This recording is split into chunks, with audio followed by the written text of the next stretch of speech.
Bienvenidas, mentes curiosas.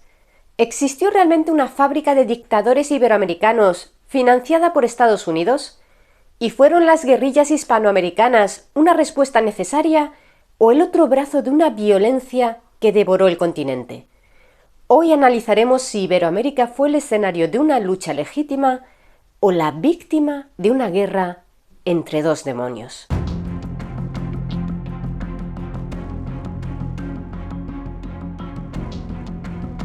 La Guerra Fría no fue solo un conflicto de superpotencias, fue una guerra en la sombra que se libró en las ciudades, selvas y montañas de Iberoamérica. Por un lado, una élite militar formada bajo una doctrina implacable, la de la Escuela de las Américas, financiada por Estados Unidos. Por otro, movimientos insurgentes comunistas decididos a tomar el poder por las armas e impulsados por la Unión Soviética y el régimen de Fidel Castro en La Habana. En medio, una sociedad civil que ha pagado el precio más alto, con cientos de miles de muertos y desaparecidos. ¿Qué tienen en común el guatemalteco Efraín Ríos, los argentinos Leopoldo Galtieri y Roberto Viola, el boliviano Hugo Banzer, el panameño Manuel Antonio Noriega, el haitiano Raúl Cedras y el peruano Vladimiro Montesinos, entre otros muchos militares, dictadores y asesinos latinoamericanos? En efecto, todos pasaron por la infame Escuela de las Américas, también conocida popularmente como Escuela de Asesinos, de donde han salido muchos de los dictadores y violadores de derechos humanos más brutales de Iberoamérica. La madrugada del 16 de noviembre de 1989, el silencio del campus de la UCA, la Universidad Centroamericana, en San Salvador, fue destrozado por el estruendo de los disparos. Un escuadrón de élite del ejército salvadoreño, el batallón Atlacatl, irrumpió en la residencia de los jesuitas. Su misión principal era asesinar al rector de la universidad, el teólogo y filósofo hispano-salvadoreño Ignacio Ellacuría, nacido en España, en Portugalete, y una de las voces más prominentes del país, que abogaba por una solución pacífica a la sangrienta guerra civil. Los militares lo consideraban el cerebro de la guerrilla izquierdista, una acusación difundida por los sectores más radicales de la derecha salvadoreña para deslegitimar su influencia y justificar la violencia en su contra. Los soldados arrastraron a 5 de los sacerdotes de sus camas al jardín trasero, los obligaron a tumbarse boca abajo sobre el césped y a sangre fría les dispararon en la cabeza. La orden de los superiores era explícita y brutal: no dejar testigos. Así que tras asesinar a Ellacuría, Ignacio Martín Baró, Segundo Montes, Amando López y Juan Ramón Moreno, todos españoles, los soldados volvieron a entrar en la residencia y mataron a un sexto jesuita, el salvadoreño Joaquín López y López. En su búsqueda por eliminar a cualquier testigo, encontraron al ama de llaves de los sacerdotes, Elba Ramos, y a su hija de 16 años, Celina, agazapadas en un rincón de un dormitorio, abrazándose aterradas. Sin piedad, los pistoleros también las asesinaron. En total, 8 personas fueron masacradas. Para encubrir el crimen, los soldados dispararon ráfagas de ametralladora y granadas contra la fachada del edificio y dejaron un cartel de cartón que culpaba falsamente de la matanza a los rebeldes del FMLN, el Frente Farabundo Martí para la Liberación Nacional. Poco después, una investigación de una comisión especial del Congreso de los Estados Unidos y más tarde una comisión de la verdad de las Naciones Unidas confirmaron un hecho escalofriante. La mayoría de los militares salvadoreños responsables de la matanza eran graduados de una institución militar estadounidense ubicada en Fort Benning, Georgia, la Escuela de las Américas, también conocida como SOA por sus siglas en inglés. Por cierto, las comisiones de la verdad de la ONU son organismos no judiciales creados normalmente tras un conflicto, para investigar y documentar patrones de violaciones de derechos humanos, buscando esclarecer el pasado para fomentar la reconciliación. Lo ocurrido en la UCA, lejos de ser una anomalía, fue la cristalización de un patrón de violencia que se extendía por toda Latinoamérica, uniendo atrocidades en diferentes países con un hilo conductor común que llevaba de vuelta a Fort Benning. La masacre de la UCA se convirtió en el catalizador del movimiento de base SOA Watch y en una prueba irrefutable del vínculo entre el entrenamiento impartido por la escuela y la violencia en el mundo real.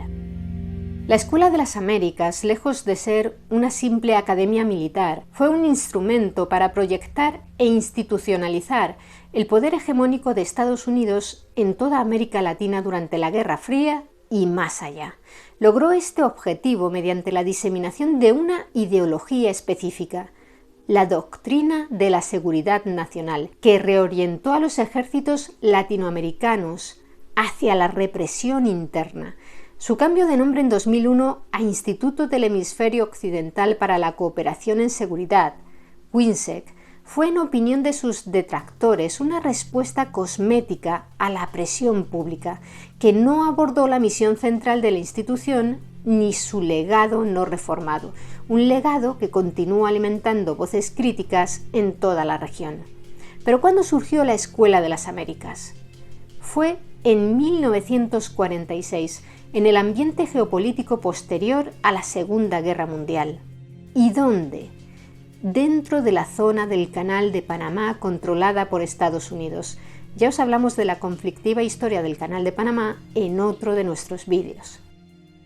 En sus inicios, la escuela se llamó Centro de Entrenamiento Latinoamericano, División de Tierra, y se estableció en el Fuerte Amador, en el extremo sur del Canal de Panamá, en la costa del Pacífico.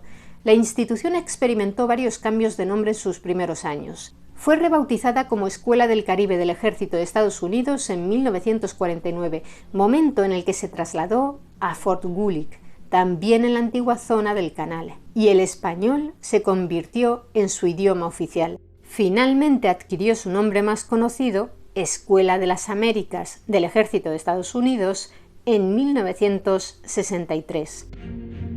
El propósito declarado de la escuela era multifacético. Oficialmente buscaba centralizar el entrenamiento del creciente número de militares latinoamericanos que asistían a las escuelas de servicio de Estados Unidos en la zona del canal, promoviendo la defensa hemisférica y estandarizando las prácticas militares basadas en la doctrina del ejército de Estados Unidos. Un objetivo estratégico clave era suplantar la influencia militar que las potencias europeas, especialmente Alemania, Francia e Italia, habían ejercido en la región antes de la guerra.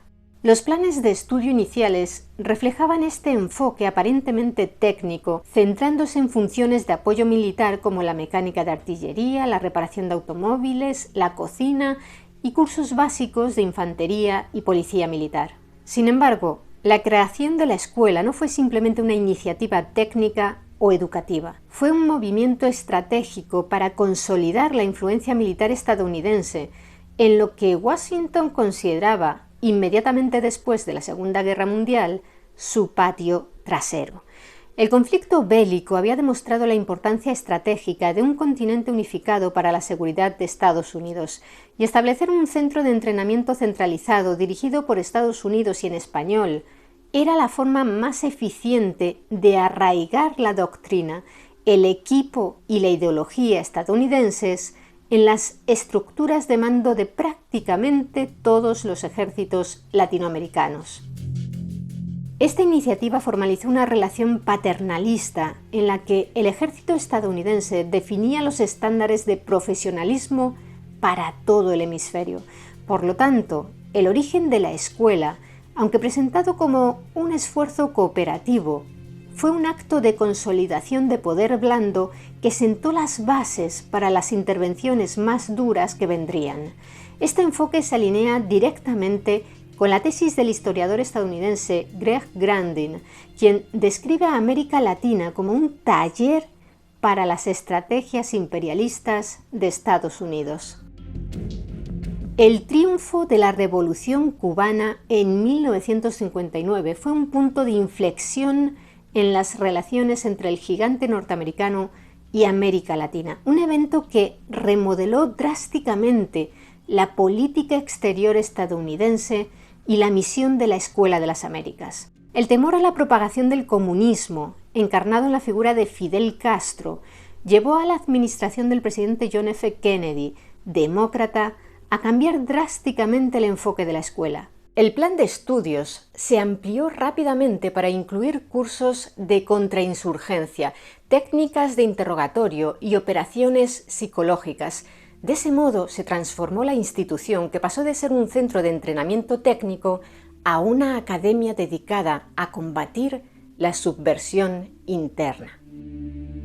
Este cambio fue parte de una estrategia hemisférica más amplia.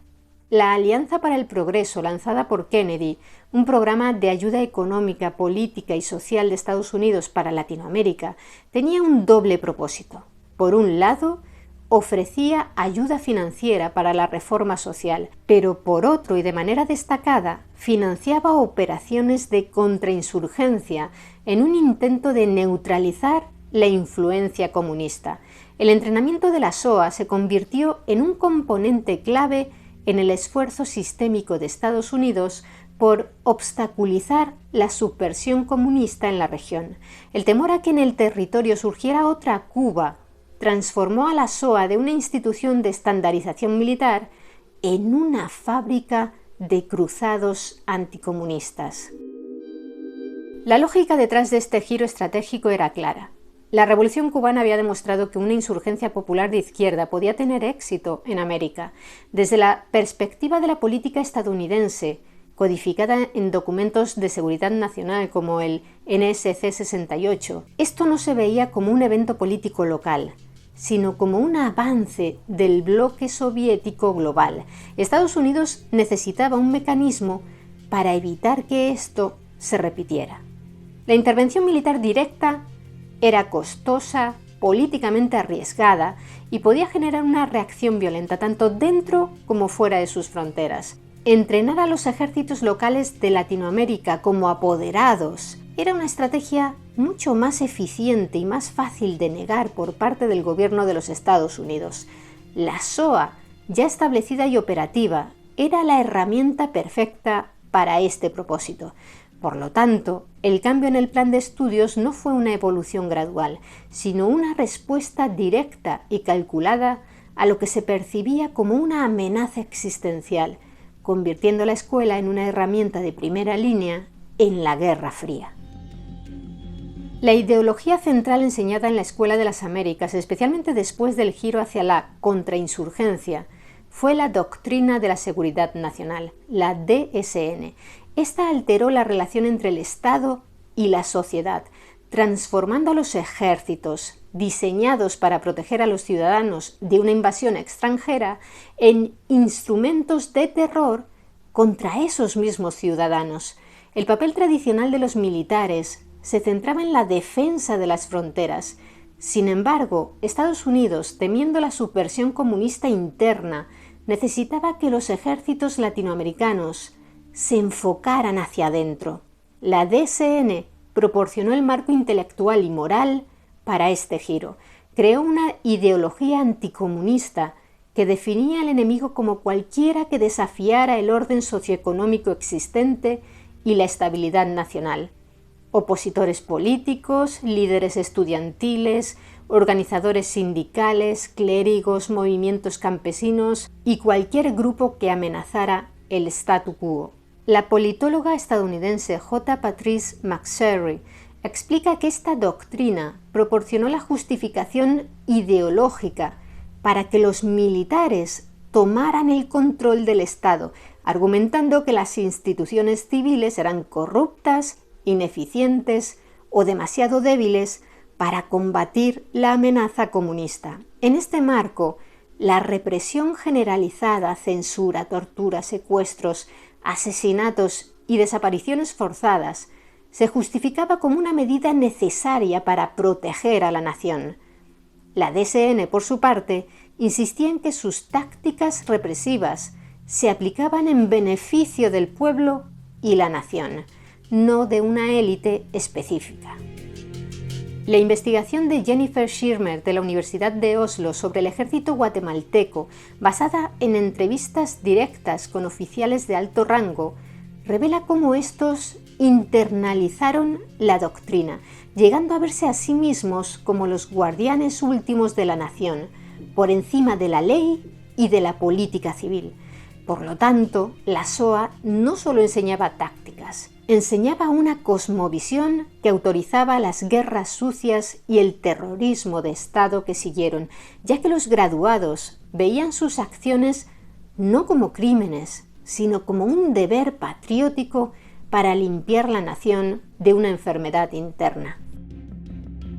Durante años, activistas de derechos humanos y víctimas denunciaron que la Escuela de las Américas estaba enseñando métodos de tortura, una acusación que el gobierno de Estados Unidos negó sistemáticamente. Sin embargo, en septiembre de 1996, coincidiendo con la presidencia de Bill Clinton y bajo una intensa presión pública, el Pentágono se vio obligado a desclasificar 7 manuales de entrenamiento en español que habían sido utilizados en la SOA y por equipos móviles de entrenamiento en América Latina entre 1987 y 1991. Estos documentos, con títulos como Manejo de fuentes e interrogación y Contrainteligencia, se convirtieron en la prueba irrefutable, el arma humeante que demostraba que las atrocidades cometidas por los graduados no eran actos de unos pocos elementos descontrolados, sino que eran consistentes con las enseñanzas explícitas de la institución. El contenido de los manuales era una guía práctica para el terrorismo de Estado. Abogaban por el uso de la tortura, la extorsión, el chantaje, el encarcelamiento falso y el pago de recompensas por enemigos muertos. Recomendaban la neutralización de objetivos, un eufemismo que, según admitió un funcionario del Pentágono, se usaba comúnmente para referirse a la ejecución o la detención ilegal. El contenido se extrajo de materiales más antiguos de la CIA y del Ejército, incluidos los notorios manuales Cubart y de explotación de recursos humanos de las décadas de 1960 y 1980, que detallaban técnicas coercitivas como la privación del sueño, el aislamiento, los extremos de calor o frío y el uso del miedo para quebrar la voluntad de un detenido. De manera crucial, los manuales apuntaban explícitamente a la población civil. Aconsejaban la infiltración en sindicatos, grupos estudiantiles, partidos políticos, organizaciones caritativas e incluso grupos religiosos, describiendo las universidades como caldo de cultivo para terroristas e identificando a sacerdotes y monjas como potenciales amenazas. La defensa del Pentágono fue que estos eran unos 22 pasajes cortos en 6 de los manuales que contenían material que no era o podía ser interpretado como no consistente con la política de Estados Unidos. Afirmaron que fueron insertados por error, o sea, que habían enseñado a cientos de militares latinoamericanos en la década de los 80 a través de manuales de entrenamiento del ejército técnicas que incluían ejecuciones de guerrilleros, extorsión, chantaje y el uso de la tortura para obtener información por un error. Sin embargo, esta explicación se contradice con la evidencia de que los manuales fueron aprobados por superiores y son el resultado de una doctrina de inteligencia estadounidense que venía de tiempo atrás. Un informe secreto de 1992 sobre el material inapropiado en manuales de entrenamiento de inteligencia en español fue enviado al entonces secretario de Defensa Dick Cheney, quien por tanto fue informado del problema años antes de que se hiciera público. Esto revela un patrón de negación plausible. Se enseñaban los métodos brutales, pero la política oficial podía afirmar que eran errores no autorizados. Según los detractores de la escuela, los manuales demuestran un enfoque sistémico, no accidental, para enseñar la represión. El reputado lingüista y filósofo estadounidense Noam Chomsky ha sido un crítico constante e implacable de la Escuela de las Américas, a la que considera un instrumento de la política exterior estadounidense para imponer su voluntad en América Latina mediante el entrenamiento de personal militar y líderes golpistas. La ha descrito repetidamente como un centro de entrenamiento terrorista, como una institución inmoral y criminal. Chomsky ha argumentado que bajo la apariencia de formación militar, la escuela ha enseñado a soldados de toda América Latina técnicas de tortura, extorsión, asesinato y represión. Para el lingüista y filósofo, la existencia de la escuela es una prueba flagrante de la intervención estadounidense en los asuntos internos de los países latinoamericanos. Ha sostenido que el Estado norteamericano ha entrenado a militares para que actúen en contra de sus propias poblaciones, reprimiendo movimientos populares, sindicatos, grupos religiosos y cualquier forma de oposición a las élites locales respaldadas por Washington.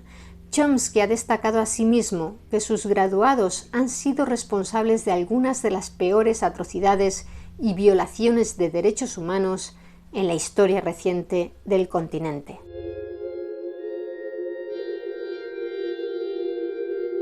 Y efectivamente, la lista de exalumnos de la Escuela de las Américas es un testimonio sombrío de su legado. Se lee como un ¿quién es quién? De los dictadores y violadores de derechos humanos más brutales de Latinoamérica. Entre sus graduados se encuentran al menos 10 exdictadores o líderes de golpes de Estado. El boliviano Hugo Banzer, el haitiano Raúl Cedras, los argentinos Leopoldo Galtieri y Roberto Viola, los panameños Manuel Antonio Noriega y Omar Torrijos, los hondureños Policarpo Paz García y Romeo Vázquez Velázquez, el guatemalteco Efraín Ríos Montt y el ecuatoriano Guillermo Rodríguez Lara.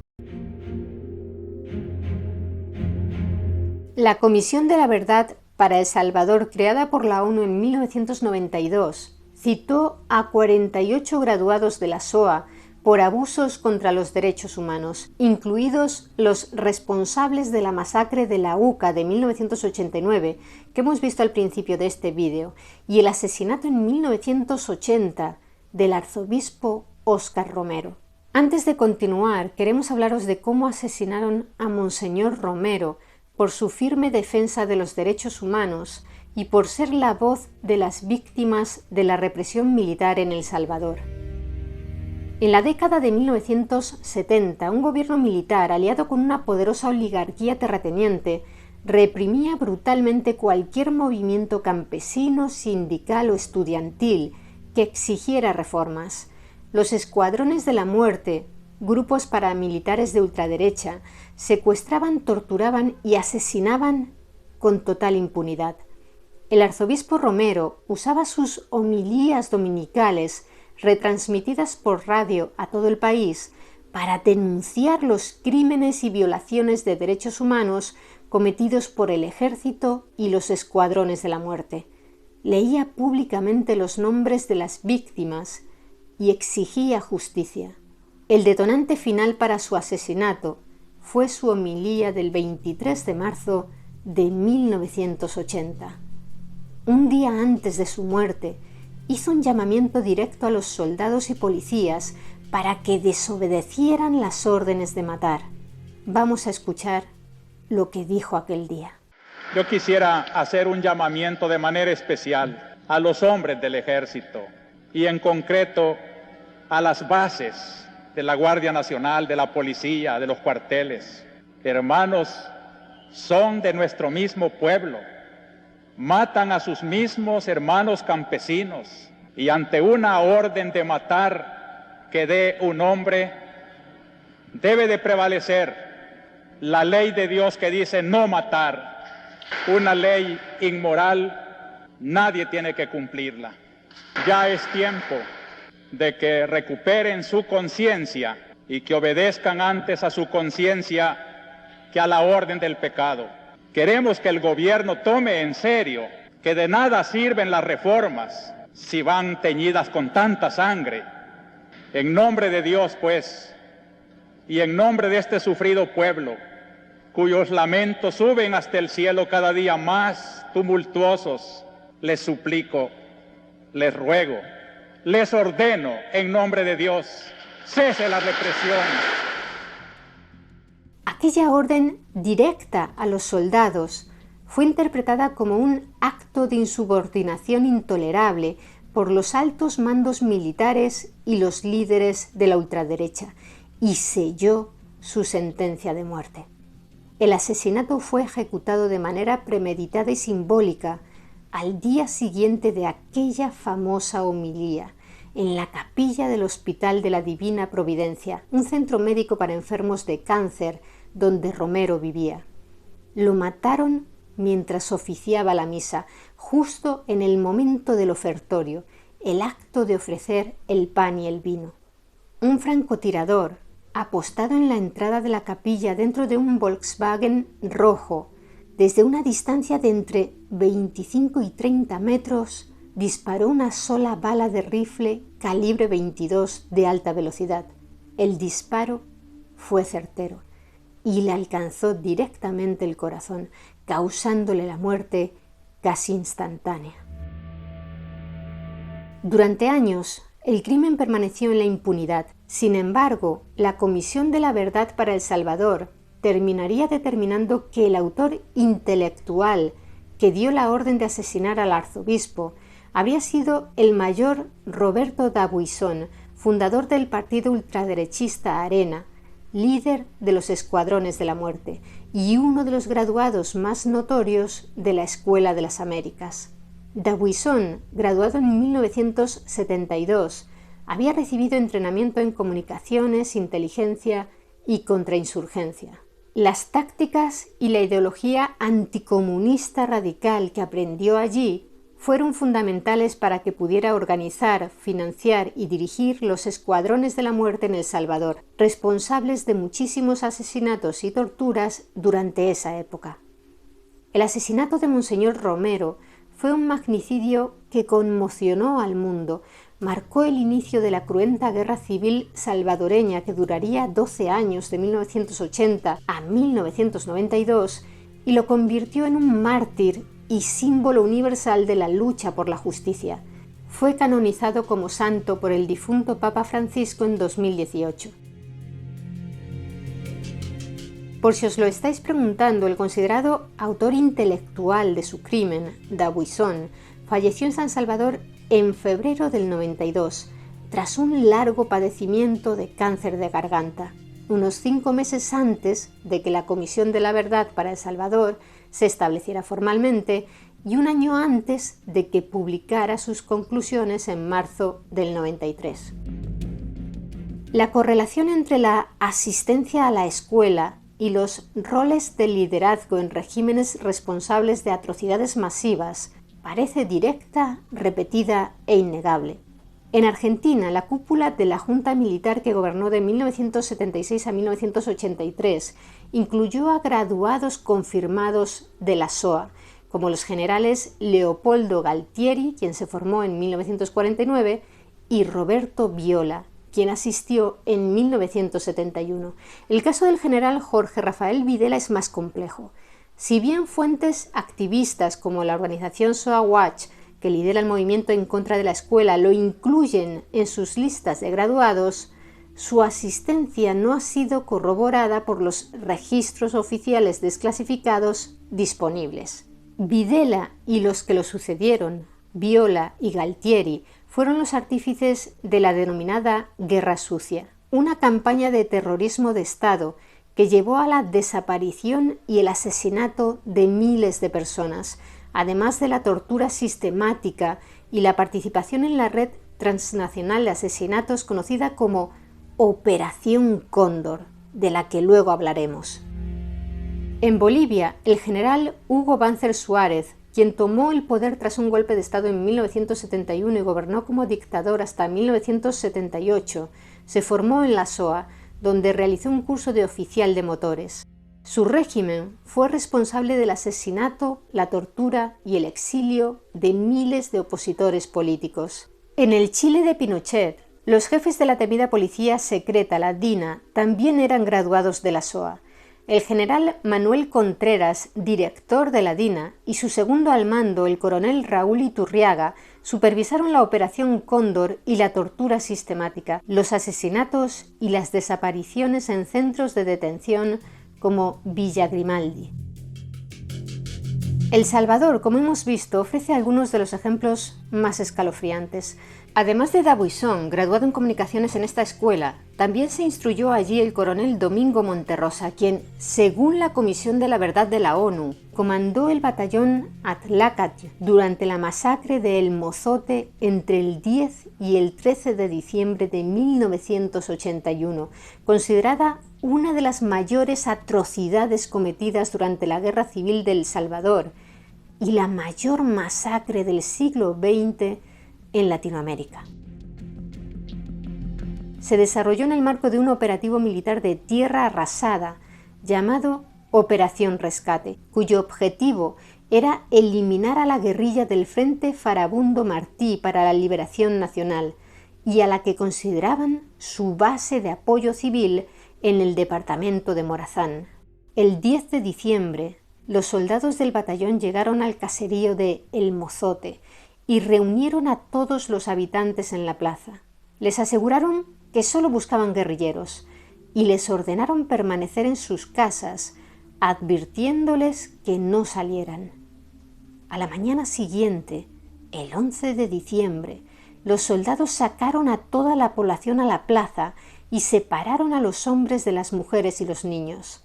A los hombres los encerraron en la iglesia, donde fueron interrogados, torturados y ejecutados en grupos a lo largo del día. Por la tarde, las mujeres y las niñas mayores fueron sacadas en grupos de las casas donde estaban retenidas, llevadas a las afueras del pueblo o a las casas vacías, violadas sistemáticamente y luego asesinadas con ametralladoras. Algunas de las víctimas de violación tenían tan solo 10 o 12 años.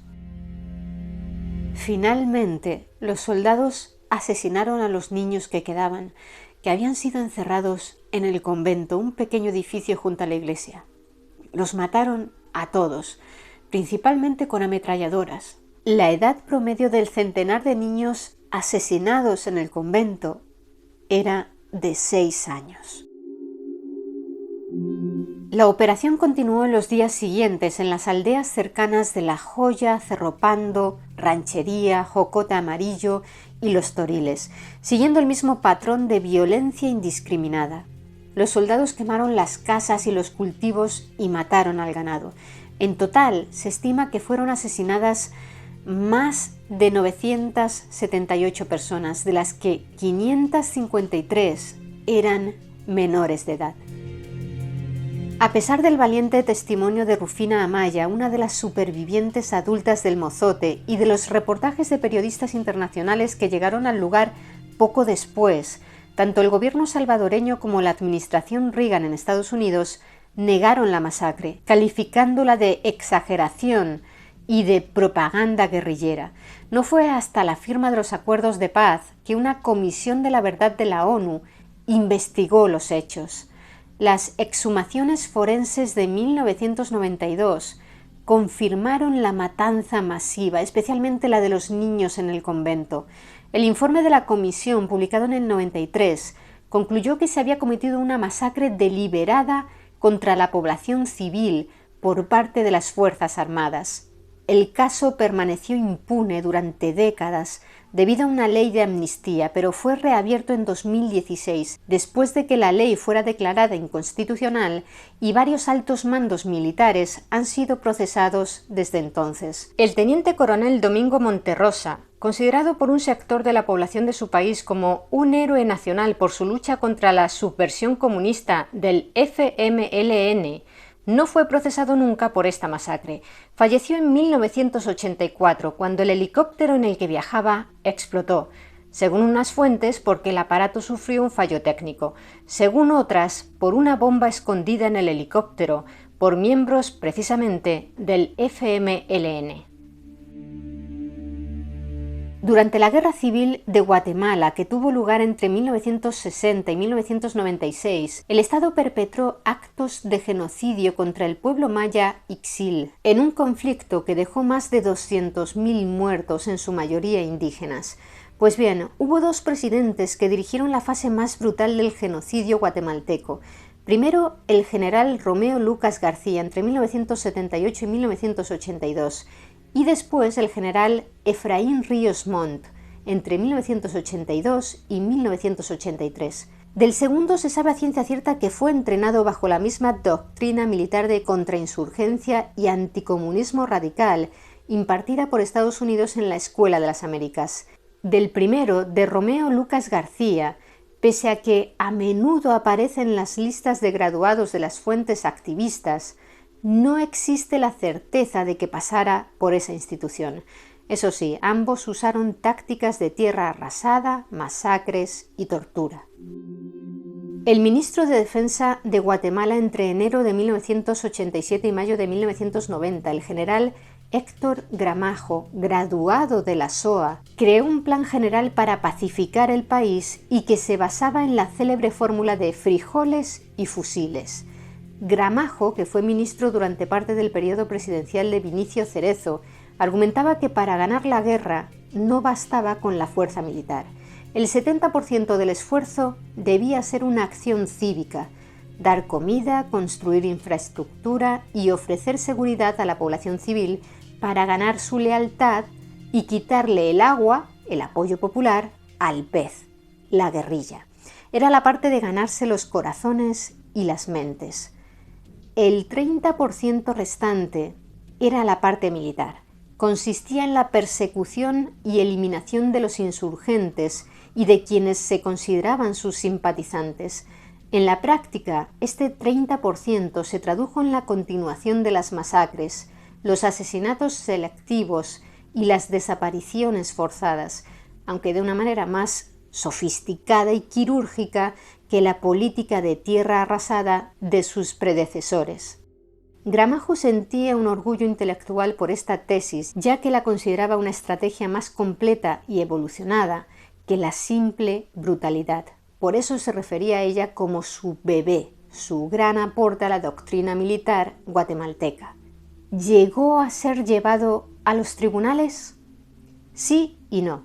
No en Guatemala, donde, al igual que la inmensa mayoría de los altos mandos militares responsables de crímenes de guerra, Gramajo gozó de total impunidad. Se produjo una histórica condena por genocidio contra Ríos Montt en 2013, aunque esta fue rápidamente anulada. Pero sí juzgaron a Gramajo en Estados Unidos, ya que en 1991, mientras asistía a un curso en la Escuela de Gobierno John F. Kennedy de la Universidad de Harvard, allí realizó un máster en Administración Pública, fue demandado en un tribunal federal. Para entonces, Gramajo era un general retirado del servicio activo, no ocupaba ningún cargo en el gobierno del nuevo presidente Jorge Serrano Elías, que había ascendido al poder.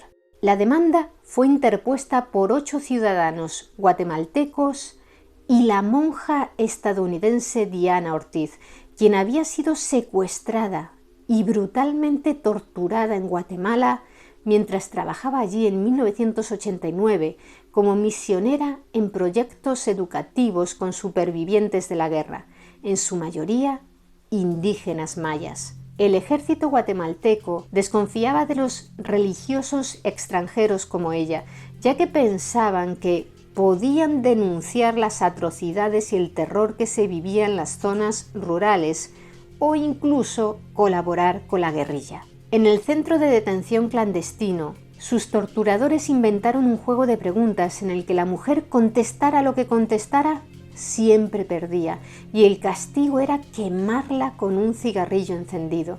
Según los informes médicos, le dejaron más de 111 marcas de quemaduras en su espalda.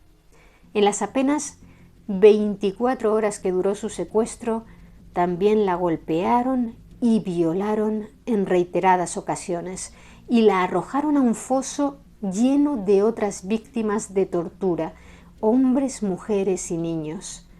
Algunas de ellas ya estaban muertas.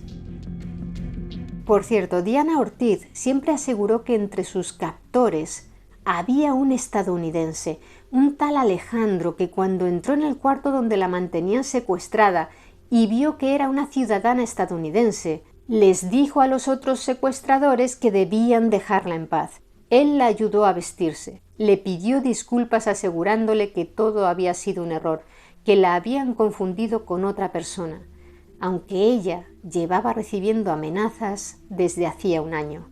Pese a que Alejandro le hablaba en español, la hermana notó que lo hacía con acento estadounidense. Se metieron los dos en un coche, y en cuanto él, que iba conduciendo, detuvo el vehículo debido al tráfico, Diana saltó del auto y huyó. Enseguida regresó a Estados Unidos.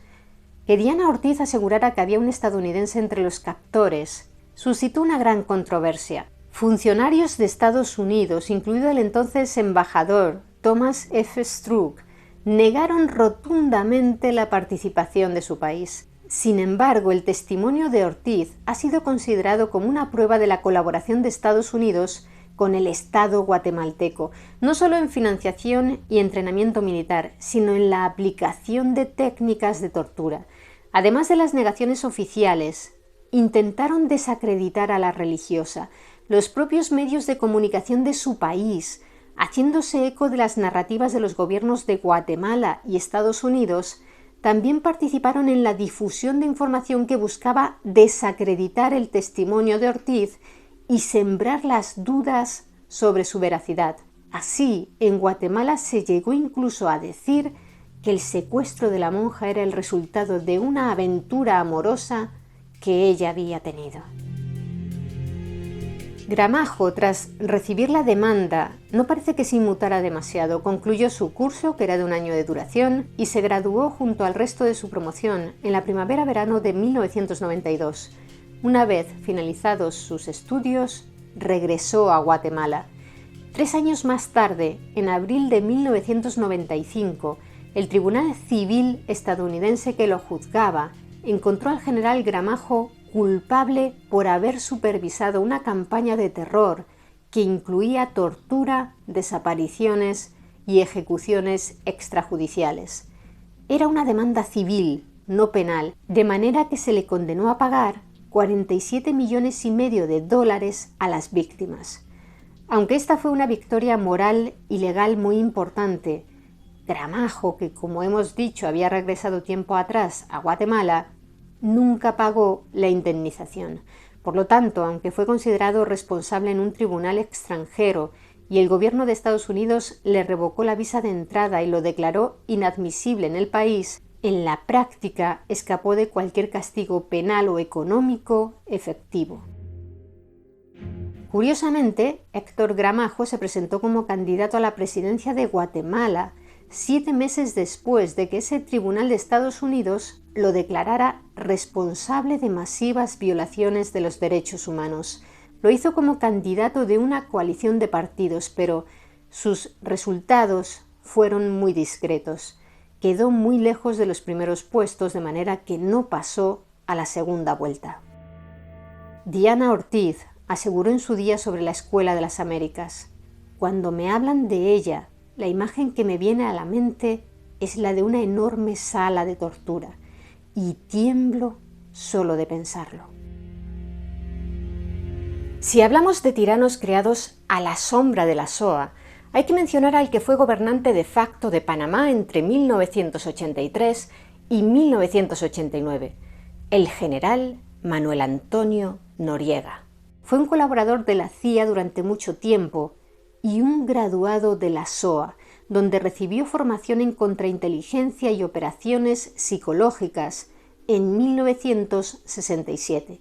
Su régimen dictatorial se caracterizó por graves violaciones a los derechos humanos. Una comisión de la verdad documentó torturas, asesinatos y desapariciones forzadas. A diferencia de otras dictaduras latinoamericanas que realizaron masacres a gran escala contra la población civil, la suya estuvo marcada más por la represión selectiva, el encarcelamiento y la tortura de opositores y asesinatos políticos específicos, como el de Hugo Spadafora en 1985. Este médico y exguerrillero, que había sido viceministro de Salud y un duro crítico de Noriega, fue detenido por las fuerzas panameñas cerca de la frontera con Costa Rica. Su cuerpo fue encontrado decapitado y con terribles signos de tortura. Su asesinato conmocionó a la sociedad panameña y expuso internacionalmente la naturaleza criminal del régimen. Además, Noriega estuvo muy involucrado en el narcotráfico y el blanqueo de capitales. Su dictadura llegó a su fin tras la invasión de Panamá llevada a cabo por Estados Unidos en 1989.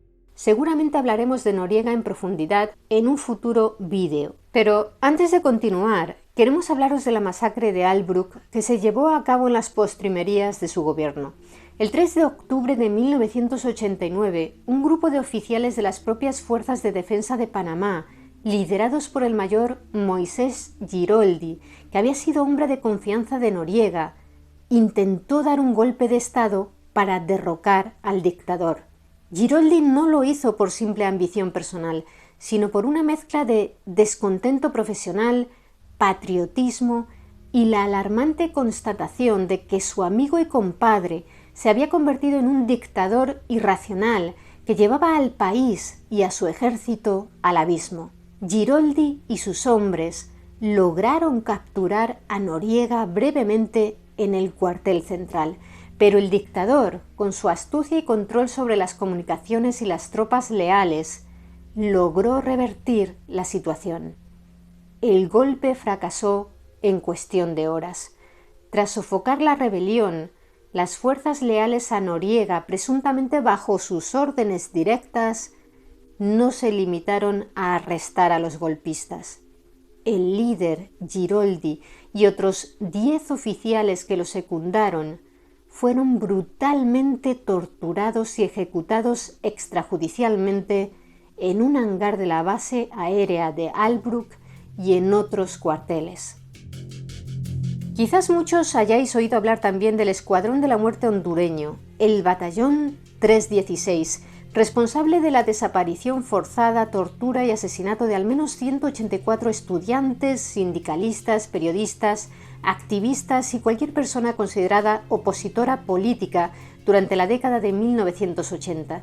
Los informes de derechos humanos y testimonios de los pocos supervivientes confirman que estas personas fueron sometidas a brutales torturas antes de ser asesinadas y enterradas en cementerios clandestinos. Pues bien, el Batallón 316 lo fundó uno de los graduados de la SOA, el general Gustavo Álvarez Martínez, considerado por muchos una de las figuras más funestas de la historia de Honduras, porque fue el arquitecto y ejecutor de una política de terrorismo de Estado durante la década de los 80, y bajo su mando como jefe de las Fuerzas Armadas, el país vivió uno de sus periodos más oscuros de represión y violencia política. El general terminó sus días de manera violenta. Su muerte ocurrió en 1989, en una calle de Tegucigalpa, la capital de Honduras. Mientras viajaba en su vehículo junto a su chofer, fue interceptado por un grupo de hombres fuertemente armados. Los atacantes abrieron fuego con ametralladoras, matándolo en el acto a él y a su conductor. La autoría del atentado fue reclamada por las Fuerzas Populares de Liberación Cinchoneros, un grupo guerrillero de izquierda marxista que operaba en Honduras. Para ellos, el asesinato fue un acto de ajusticiamiento por los crímenes y las atrocidades que Álvarez Martínez había cometido cuando ostentaba el poder. Para ese entonces, este ya había sido depuesto del mando de las Fuerzas Armadas en 1984 por sus propios compañeros de armas, quienes veían su poder y radicalización como una amenaza. Tras un exilio en Miami, había regresado a Honduras poco antes de su muerte. También hay militares colombianos de alto rango que se graduaron en la Escuela de las Américas y se hicieron notorios por su implicación en graves violaciones de los derechos humanos. Colombia ha sido, de hecho, el país que más personal militar y policial ha enviado a esta institución para recibir entrenamiento. Aunque hay muchos casos documentados, entre los más conocidos se encuentra el del general Rito Alejo del Río Rojas, que se formó en la SOA como cadete en 1967. Posteriormente fue condenado en 2012 a más de 25 años de prisión por sus vínculos con grupos paramilitares y por su responsabilidad en el asesinato del líder social Marino López. Asimismo, fue investigado por la masacre de Mapiripán y el asesinato del periodista y humorista Jaime Garzón, a quien el 13 de agosto de 1999 en Bogotá le quitaron la vida 2 sicarios. Estos, montados en una moto, interceptaron el vehículo de Garzón cuando éste se dirigía a su trabajo en la emisora Radionet a las 5:45 de la mañana y le dispararon a quemarropa. Garzón murió en el acto. Su asesinato fue un crimen que conmocionó a Colombia, ya que era una figura pública muy querida por su humor y su trabajo como defensor de los derechos humanos y crítico del poder.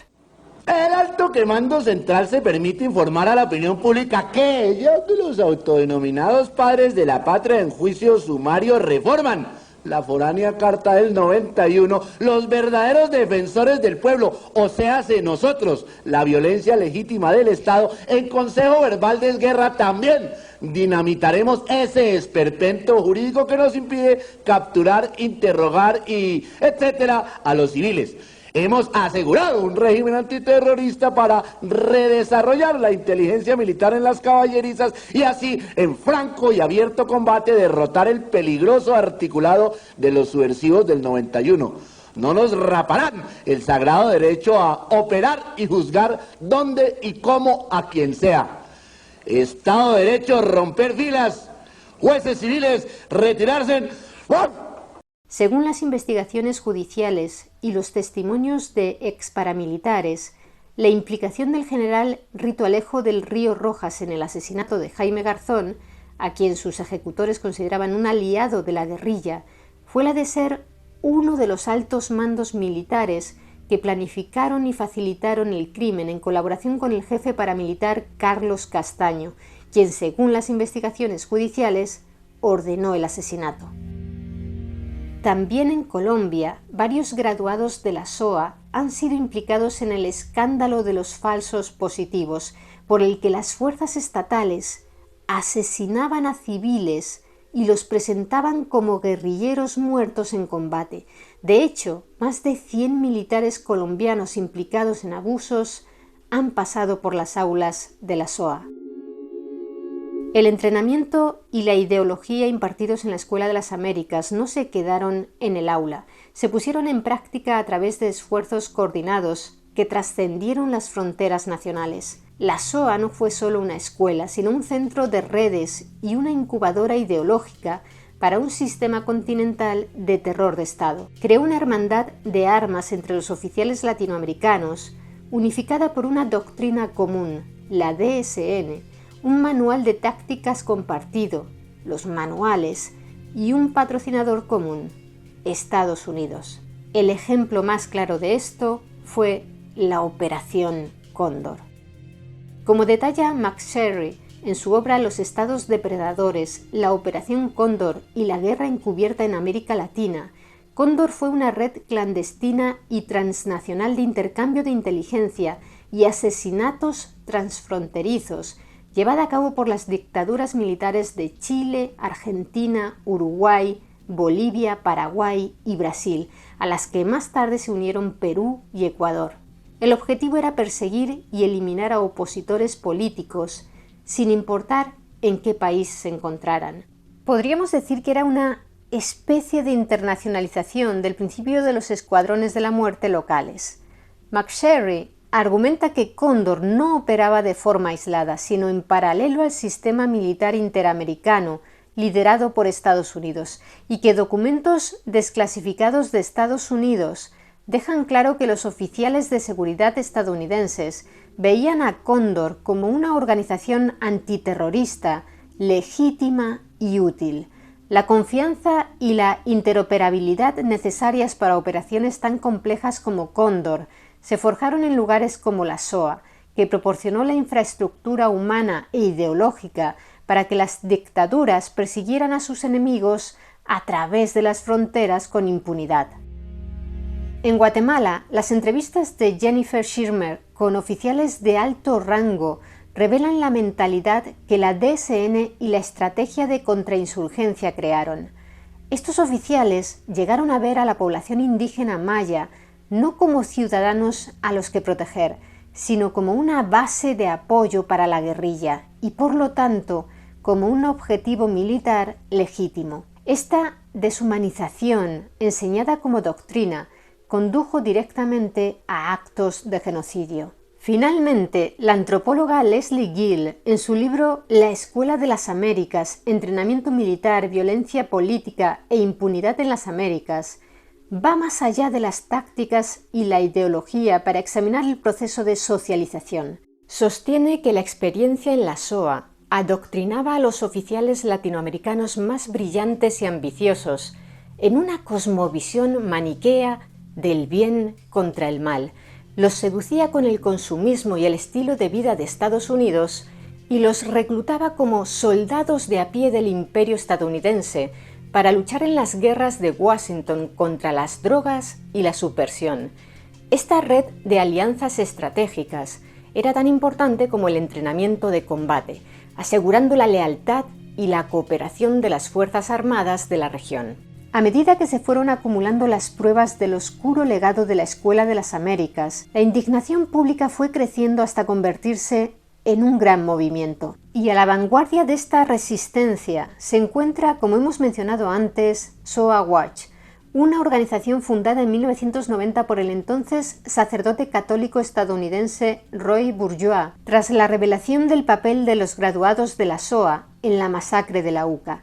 Entre 1972 y 1977, Bourgeois había trabajado como sacerdote misionero en los barrios pobres de Bolivia. El país se encontraba entonces bajo la dictadura del general Hugo Banzer Suárez, como anteriormente hemos dicho, un graduado de la Escuela de las Américas. Por el trabajo que Bourgeois hacía organizando comunidades de base, programas de alfabetización y su defensa de los pobres, el régimen lo consideró una amenaza. En 1977 fue arrestado, golpeado y finalmente expulsado del país. Aunque no sufrió la tortura sistemática que padecieron otros, Bourgeois fue un testigo directo de la brutalidad del régimen. Él mismo ha contado que tuvo amigos que sí fueron torturados y asesinados por el gobierno de Banzer.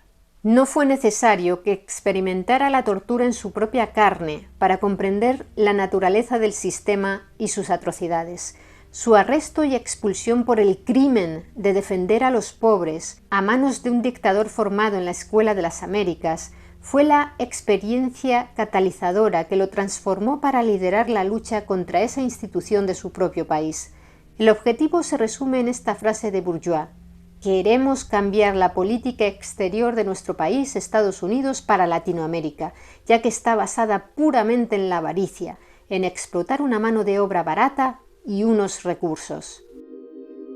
Por cierto, este hombre, debido a su firme y público apoyo a la ordenación de mujeres como sacerdotes, en 2008 participó en la ceremonia de ordenación considerada no válida por la Iglesia de una mujer en Kentucky. Fue excomulgado por el Vaticano ese mismo año. Se le concedió un tiempo para que se retractara de su postura, pero como se negó a hacerlo, la Congregación para la Doctrina de la Fe del Vaticano, cuando aún era Papa Benedicto XVI, lo expulsó de forma definitiva e irrevocable del sacerdocio, de manera que Bourgeois ya no es sacerdote. Ha sido nominado al menos en una ocasión en 2010 al Premio Nobel de la Paz junto a la organización que él fundó, la SOA Watch.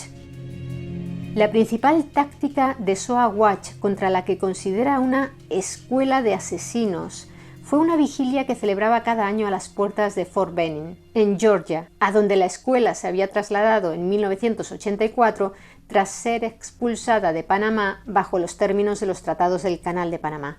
El presidente panameño por aquel entonces, Jorge Illueca, se refirió a la Escuela de las Américas como la base gringa para la desestabilización de América Latina. Las protestas de SOA Watch crecieron de forma exponencial al pasar de un puñado de activistas a miles de personas que se congregaban cada noviembre para conmemorar a las víctimas. El corazón de la vigilia, que se llevó a cabo durante 25 años, era una solemne procesión fúnebre no violenta, durante la cual se leían en voz alta los nombres de las víctimas de los graduados de la SOA. Después de cada nombre, la multitud respondía con el grito de «presente», una forma de afirmar que los caídos y su lucha siguen vivos en la memoria colectiva, un acto que contrarresta directamente el intento de hacerlos desaparecer. María Argueta, 35 years old. Vilma Rodriguez, 2 years old. En 2016, la organización decidió cambiar su estrategia y trasladar su enfoque y su principal convocatoria anual a la frontera entre Estados Unidos y México. Por cierto, cuando vimos estas imágenes, nos pareció reconocer al actor Martin Sheen, conocido entre otros papeles por el del Capitán Willard en Apocalypse Now. Investigamos un poco y efectivamente Sheen, por si no lo sabéis, hijo de un emigrante español gallego, es un reconocido activista y partidario de SOA Watch desde 1998. Su apoyo no ha sido meramente testimonial, sino que ha participado activamente en sus protestas durante años, a menudo como uno de los oradores principales en estos eventos. Otras figuras públicas también han apoyado a esta organización, como la actriz Susan Sarandon, que además narró el documental de 1994 nominado al Oscar Escuela de Asesinos, clave para dar a conocer la controversia. El activismo persistente de SOA Watch y otros grupos de derechos humanos provocó que la marca Escuela de las Américas se volviera tóxica. El nombre se convirtió en un lastre político, amenazando la financiación de la escuela en el Congreso, donde se presentaron repetidos intentos de cerrarla. Ante esta creciente presión, el Pentágono ejecutó una maniobra de control de daños políticos. En diciembre del año 2000, la Escuela de las Américas fue oficialmente cerrada, solo para reabrir en el mismo lugar con el mismo personal y una misión similar bajo el nuevo nombre que al principio ya mencionamos, WINSEC. Todo esto ocurrió en las postrimerías del segundo y último mandato del presidente demócrata Bill Clinton, que el 20 de enero fue sustituido por el republicano George W. Bush. Según los detractores de la escuela, la rapidez de este cierre y apertura, apenas un mes, demuestra que no se trató de un proceso genuino de reflexión y reforma, sino de una medida precalculada para neutralizar las críticas y asegurar la continuación de la misión principal de la escuela, cambiando simplemente su nombre y su supervisión administrativa. Los defensores del WINSEC señalan una serie de cambios como prueba de una reforma sustancial. La nueva institución opera bajo la supervisión del Departamento de Defensa, no solo del Ejército. Cuenta con una junta de visitantes civil para la supervisión y su plan de estudios incluye un bloque obligatorio de al menos 8 horas sobre derechos humanos, Estado de Derecho y control civil de las Fuerzas Armadas. Según el WINSEC, la SOA era una institución para su época, la de la Guerra Fría, mientras que el WINSEC es una institución para la nuestra. Además, algunos de sus dirigentes han manifestado en el pasado que es injusto culpar a la escuela por los crímenes de una minoría, de un puñado de manzanas podridas. El coronel Gilberto Pérez, excomandante de WINSEC, lo expresó así: «Si usted asistió a un curso y 20 años después comete algún tipo de crimen atroz, culpar a la escuela de ser la causa no tiene ningún sentido». Además, alegan que los críticos siempre se centran en lo negativo, nunca en el bien que han hecho. Argumentan que la escuela es una herramienta vital para la seguridad de Estados Unidos. Su misión se ha adaptado con el tiempo, de la contención del comunismo en la Guerra Fría a la lucha contra el narcotráfico y el terrorismo, y más recientemente a contrarrestar la influencia de China y Rusia en el hemisferio. La excomandante del Comando Sur, la general Laura J. Richardson, ha enfatizado la necesidad de estas alianzas para enfrentar amenazas compartidas. Sin embargo, los críticos liderados por SOA Watch califican de superficiales los cambios que se hicieron en 2001 y han acuñado el lema «Diferente nombre, misma vergüenza». Argumentan que la misión principal sigue siendo el entrenamiento de combate y que el componente de derechos humanos es una adición cosmética a un plan de estudios que todavía se centra en tácticas de contrainsurgencia, antinarcóticos y antiterrorismo. 8 horas de instrucción sobre derechos humanos son una fracción insignificante de un curso de mando y Estado Mayor de 47 semanas o de un entrenamiento de combate intensivo. Como señaló Bourgeois, sigue siendo una escuela de combate, sigue entrenando a hombres con armas. En opinión de Chomsky, este cambio de nombre fue una simple operación de relaciones públicas para intentar lavar su imagen sin cambiar su función fundamental, y destaca que a pesar de la supuesta introducción de cursos sobre derechos humanos, la institución sigue sirviendo a los mismos intereses hegemónicos de Estados Unidos y continúa entrenando a oficiales de ejércitos con un historial deplorable. Este debate pone de relieve un conflicto fundamental. Si bien se realizaron cambios de procedimiento, el propósito de la institución, entrenar a personal militar extranjero en la doctrina de combate de Estados Unidos para servir a los intereses estratégicos de Estados Unidos, permaneció intacto. La continua implicación de graduados del WINSEC en eventos desestabilizadores como el golpe de Estado de 2009 en Honduras, donde 4 graduados, entre ellos el líder militar más visible y la cabeza ejecutora del golpe, el general Romeo Vázquez Velázquez, desempeñaron un papel clave en el secuestro y expulsión del país del presidente Manuel Zelaya, y el presunto papel de al menos 7 graduados en el considerado por algunos golpe de 2019 en Bolivia, que para otros fue una legítima rebelión popular, sugiere, según los detractores de la escuela, que el nuevo entrenamiento no ha impedido los mismos viejos resultados. Para muchos, la prueba más contundente de que las afirmaciones de transparencia del WINSEC son huecas es la política del Pentágono de ocultar las identidades de sus estudiantes. Después de que SOA Watch usara las listas de graduados publicadas anteriormente para identificar a notorios violadores de derechos humanos, el Pentágono revirtió su política. Desde 2004, bajo el mandato de George W. Bush, el Departamento de Defensa se ha negado a publicar los nombres de los estudiantes e instructores extranjeros, alegando preocupaciones de privacidad y seguridad. Esta política de secreto se implementó precisamente porque la transparencia estaba conduciendo a la rendición de cuentas y a la presión política. En respuesta, SOA Watch presentó una demanda en virtud de la Ley de Libertad de Información y ganó inicialmente en un tribunal de distrito. Sin embargo, en 2017, una corte de apelaciones dictaminó que los nombres podían ser retenidos bajo una exención de privacidad. La decisión se tomó a pesar de una enérgica opinión disidente que señalaba que el Pentágono no había presentado ninguna prueba de que alguno de los 60.000 individuos cuyos nombres han sido publicados anteriormente haya sido objeto de acoso o violencia por haber asistido a la SOA o al WINSEC. La negativa a publicar los nombres, en opinión de los que critican esta escuela, socava cualquier pretensión de supervisión significativa por parte del público o de las organizaciones de derechos humanos. Como argumentó un abogado de SOA Watch, históricamente el Congreso ha dependido de organizaciones como Amnistía Internacional y SOA Watch para examinar los documentos del gobierno e investigar las violaciones de los derechos humanos. Al negar el acceso a los nombres, el Pentágono ciega al público y se aísla de la fiscalización.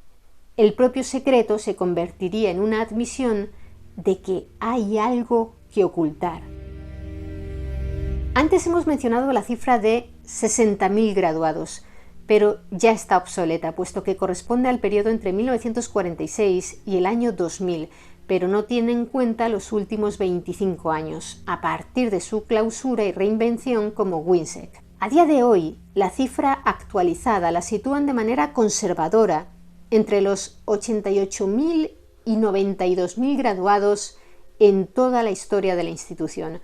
Otras fuentes consideran que la cifra supera ya los 100.000 a fecha de 2025.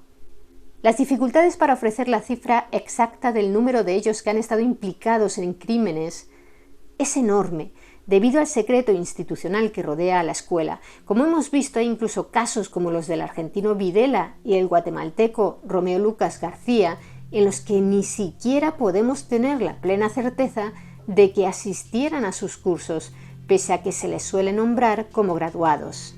Pero según fuentes diversas, como un documental de 2003 titulado Hidden in Plain Sight, dirigido y escrito por John S. Miula, de los 60.000 graduados de los que hasta entonces se tenía constancia, existían pruebas de que más de 600, es decir, en torno al 1%, habían violado los derechos humanos y por lo menos 12 se habían convertido en dictadores. La Comisión de la Verdad de la ONU para El Salvador, uno de los recuentos más específicos que se han hecho hasta ahora, citó a 69 militares salvadoreños por su implicación en graves violaciones de derechos humanos, y de ellos 48 eran graduados de la Escuela de las Américas. En el caso específico de la masacre de los jesuitas en la UCA en 1989, se determinó que 19 de los 27 militares implicados eran exalumnos de la escuela. Responsables de la WINSEC alegan que a todos ellos los había adiestrado para matar el ejército de su propio país antes de ir a la Escuela de las Américas. Un informe de la ONU llegó a concluir que 2/3 de los oficiales salvadoreños condenados por atrocidades habían sido entrenados en la SOA. Se ha documentado que más de 100 militares colombianos implicados en abusos contra los derechos humanos pasaron por las aulas de la SOA. Muchos de ellos estuvieron vinculados al escándalo de los falsos positivos. El cambio de la marca SOA a la de WINSEC en 2001 tampoco logró convencer a muchos en Latinoamérica. A medida que una marea de gobiernos de izquierda y centroizquierda llegó al poder en toda la región en la década de 2000, surgió un nuevo consenso político basado en la soberanía y el rechazo a las políticas dominadas por Estados Unidos del pasado. Estos nuevos gobiernos, responsables ante electorados con dolorosos recuerdos de las dictaduras militares, se negaban a justificar políticamente el envío de sus soldados a una institución sinónimo de esa represión. Citando la oscura historia de la escuela y su papel en el fomento de la represión, varios países latinoamericanos se retiraron formalmente o dejaron de enviar personal al WINSEC. Este movimiento fue liderado por Venezuela en 2004, seguido por Argentina y Uruguay, ambos en 2006. Posteriormente, Bolivia en 2008 y Ecuador y Nicaragua, los dos en 2012, también se unieron al boicot. Líderes como el entonces presidente de Ecuador, Rafael Correa, denunciaron explícitamente a la institución como una escuela de oscuridad para América Latina tras reunirse con miembros de SOA Watch. Estos retiros representan un cambio geopolítico significativo y un rechazo colectivo al modelo de seguridad paternalista liderado por Estados Unidos que, según los críticos de la escuela, encarna la SOA WINSEC. No fue solo un acto simbólico, sino un resultado tangible del cambio democrático en Latinoamérica. Además, este rechazo impulsó la creación de instituciones regionales alternativas como la Escuela Sudamericana de Defensa de la UNASUR, concebida explícitamente para ser diferente de la SOA. Su objetivo, según el entonces secretario general de la UNASUR, el colombiano Ernesto Samper, era preparar a los ejércitos no para la guerra, sino para la paz. Actualmente, debido a la falta de consenso entre los países miembros, ni UNASUR ni su escuela de defensa están activos. Seguramente muchos os estaréis preguntando qué países siguen enviando personal a día de hoy para su formación en esta institución estadounidense.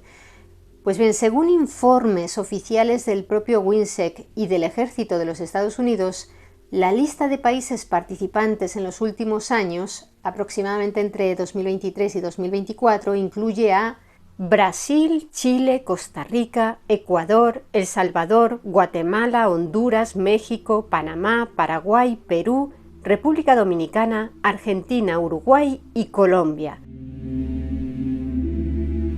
Aunque países como Bolivia y Venezuela mantienen su retirada, otros como Ecuador, Argentina o Uruguay, que también se habían ido, han enviado personal de forma esporádica recientemente, demostrando la compleja y cambiante relación de la región con la institución, según los gobiernos de cada momento. La controversia actual en torno al WINSEC no es simplemente sobre una escuela militar. Es un microcosmos de la lucha más amplia sobre la naturaleza de las relaciones entre Estados Unidos y Latinoamérica. Enfrenta a un establishment de política exterior estadounidense que históricamente ha priorizado la seguridad a través de apoderados militares contra un creciente movimiento en América Latina y en Estados Unidos que exige rendición de cuentas, soberanía y una relación basada en el respeto mutuo en lugar de la dominación. El futuro de la institución y de las relaciones interamericanas que representa depende de quién gane la batalla por la memoria histórica. Mientras los fantasmas de la masacre de la UCA, de la Operación Cóndor y de otras muchas atrocidades sigan presentes, es bastante probable que la demanda de cerrar definitivamente las puertas de esta escuela siga resonando con fuerza. Pero esta es solo la mitad de la historia, porque desde el otro lado del telón de acero se estaba librando una campaña paralela, también sangrienta, propiciada por aquellos a los que combatían los graduados de la Escuela de las Américas, los insurgentes comunistas. Ahora os hablaremos de esa otra cara de la moneda, de la historia de una guerra revolucionaria exportada desde La Habana hacia el resto del continente americano, una lucha de ideología, terror y asesinatos. Tras el triunfo de la Revolución cubana en 1959, el régimen de Fidel Castro no se limitó a consolidar el poder en la isla. Institucionalizó la exportación de su movimiento revolucionario como una piedra angular de su política exterior y de defensa. Esta no fue simplemente una expresión de solidaridad ideológica con los movimientos revolucionarios de otros países latinoamericanos, sino que con esta estrategia buscaba alterar el equilibrio geopolítico del hemisferio. Así, el gobierno cubano participó activamente en conflictos nacionales, apoyando a movimientos insurgentes en muchos estados de América Latina, una política que le granjeó el rechazo de numerosos gobiernos de la región y provocó su aislamiento. El gobierno cubano articuló un sistema de apoyo que incluía el adiestramiento de cuadros guerrilleros en la isla, la infiltración de agentes de inteligencia para organizar las células insurgentes y la provisión de armamento y fondos para iniciar los focos revolucionarios inspirados en su propio modelo. Pero antes de seguir, queremos contaros algo que quizás os sorprenda a algunos, y es que en sus inicios la Revolución cubana no fue de ideología comunista. El movimiento que lideró Castro, el movimiento 26 de julio, no era una organización comunista. Su ideología estaba compuesta por un conglomerado de ideas nacionalistas, con un fuerte sentimiento antiimperialista, especialmente contra la injerencia estadounidense en la política y economía cubana, antidictatoriales. El objetivo principal y unificador era derrocar a Fulgencio Batista, y de justicia social. Buscaban una reforma agraria y acabar con la enorme desigualdad, al tiempo que reivindicaban el pensamiento del héroe de la independencia cubana, José Martí, no el de Karl Marx o Lenin. Dentro del movimiento había diversas corrientes, desde liberales y socialdemócratas hasta socialistas. Los comunistas, organizados en el Partido Socialista Popular, inicialmente desconfiaron de Castro, considerándolo un aventurero burgués, y solo se sumaron a la lucha guerrillera tardíamente. De hecho, apenas 3 meses y medio después de derrocar a Batista, en ese mismo 1959, Fidel Castro realizó una visita de 11 días a Estados Unidos, invitado por la Sociedad Estadounidense de Editores de Periódicos. El viaje generó una enorme expectación. Durante esa visita, en múltiples entrevistas y apariciones públicas, se le preguntó a Castro si él o su gobierno eran comunistas. Sus respuestas fueron categóricas, incluidas las que dio en el famoso programa de televisión Meet the Press. Allí, a la pregunta del periodista Lawrence Spivak sobre si su movimiento era comunista, el cubano respondió: «Yo no soy comunista, no puedo estar de acuerdo con el comunismo». Lo escuchamos a él mismo decirlo. I am not communism. I am not agree with communism. There is no doubt for me between democracy and communism. En sus declaraciones a la prensa, Fidel Castro afirmó que su revolución era humanista y que su principal objetivo era restaurar la democracia y la justicia social en Cuba. En ese momento no buscaba ayuda económica, sino un mejor entendimiento con el pueblo estadounidense. ¿Qué ocurrió para que Fidel Castro girara hacia el comunismo? El cambio fue un proceso gradual que se aceleró entre 1960 y 1961, impulsado por varios factores clave. Por un lado, las reformas radicales, la Ley de Reforma Agraria de mayo de 1959 y la nacionalización de empresas, muchas de ellas estadounidenses, generaron una enorme hostilidad por parte de Washington. El gobierno del presidente Dwight D. Eisenhower respondió con sanciones económicas y la reducción de la cuota azucarera y empezó a planificar la invasión de Bahía de Cochinos, de la que hablaremos ahora. A medida que Estados Unidos se fue convirtiendo en el principal enemigo, la Unión Soviética se volvió el único aliado posible de Cuba que podía comprar su azúcar, suministrarles petróleo y ofrecerles protección militar y económica. De esta manera, los elementos más moderados del gobierno revolucionario fueron desplazados, mientras que figuras con una clara inclinación marxista, como Raúl Castro y el Che Guevara, ganaron poder e influencia. ¡Viva el comunismo! ¡Das brazo el comunismo! Finalmente, el presidente Eisenhower rompió relaciones diplomáticas con Cuba el 3 de enero de 1961, apenas 2 semanas antes de que John F. Kennedy llegara a la Casa Blanca. Poco después, el 17 de abril, tuvo lugar el intento fallido de invasión militar de Cuba por parte de exiliados cubanos apoyados por Estados Unidos. En la víspera, Fidel Castro había proclamado por primera vez el carácter socialista de la revolución. Ese mismo año de 1961, la administración Kennedy, tras constatar que la opción de la invasión directa de Cuba quedaba estratégicamente descartada, inició la metamorfosis de la Escuela de las Américas, la SOA, en una fábrica de cruzados anticomunistas, como respuesta directa a la amenaza percibida de la Revolución cubana. Una amenaza de la que quedó constancia solo un año más tarde, con la crisis de los misiles, originada cuando el gobierno de Kennedy descubrió que la Unión Soviética estaba instalando misiles nucleares en Cuba, apuntando a territorio estadounidense. Estados Unidos tenía a su mayor enemigo a las puertas de casa, a apenas 150 kilómetros. La crisis llevó al mundo al borde de una guerra nuclear, pero finalmente se resolvió con un acuerdo diplomático que implicó la retirada de los misiles soviéticos de Cuba y la promesa de Estados Unidos de no invadir la isla. Y un tercer punto menos conocido, porque se mantuvo en secreto durante décadas para mantener la narrativa de que Kennedy había ganado la crisis.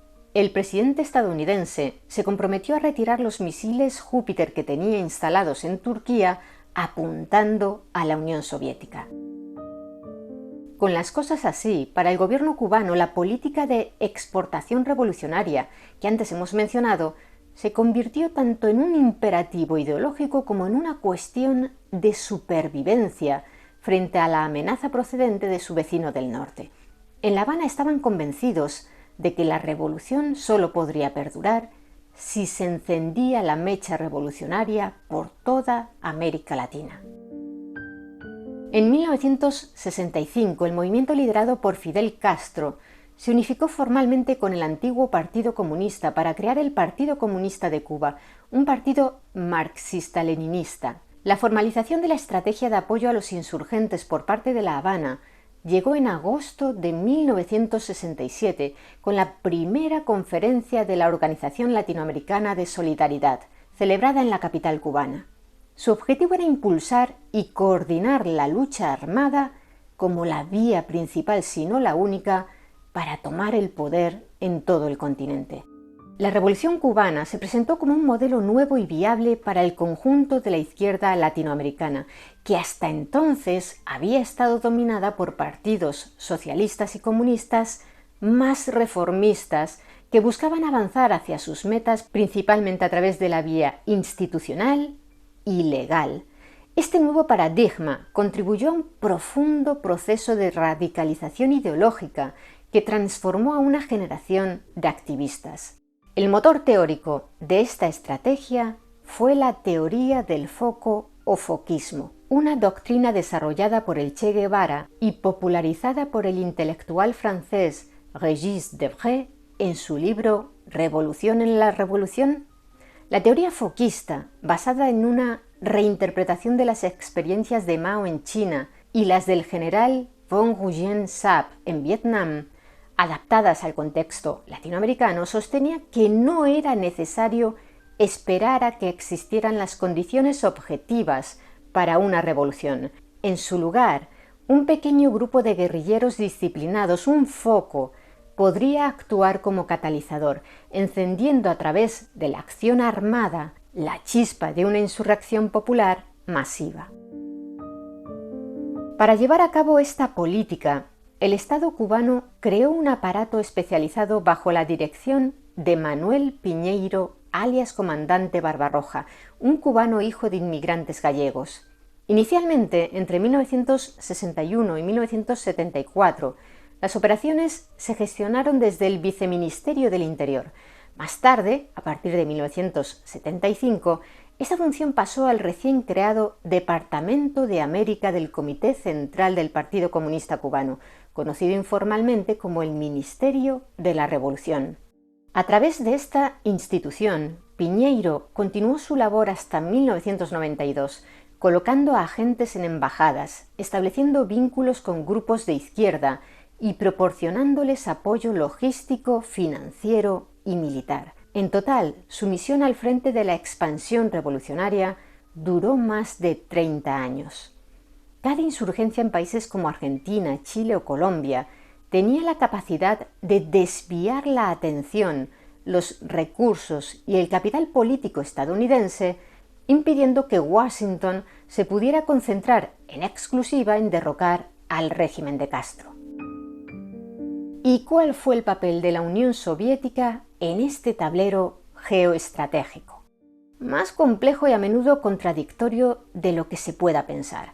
Como patrón último del mundo comunista, Moscú proporcionó un apoyo indispensable, pero su estrategia global a menudo chocaba con la impaciencia revolucionaria de La Habana. La Unión Soviética suministró ayuda financiera, armas y entrenamiento a gran escala, pero su enfoque estaba guiado por la doctrina general de la coexistencia pacífica con Occidente.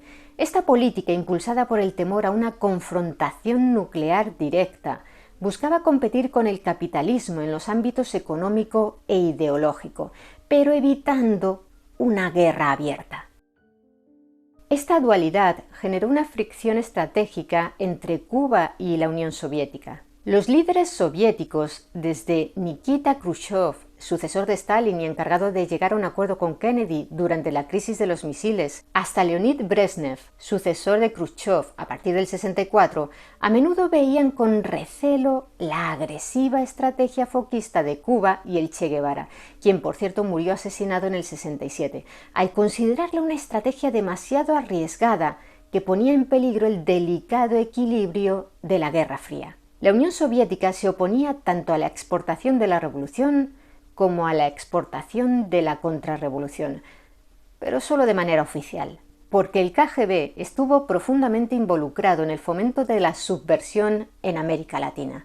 Nikolai Leonov, ex subdirector del KGB y una figura central en las operaciones latinoamericanas, confirmó en los años 90, cuando publicó su libro de memorias Tiempos difíciles, haber trabajado con líderes regionales para alentar sus posiciones antiimperialistas, es decir, antiestadounidenses, y admitió haber dirigido operaciones de inteligencia desde territorio latinoamericano, usando la región como un terreno conveniente para contactar con agentes en Estados Unidos.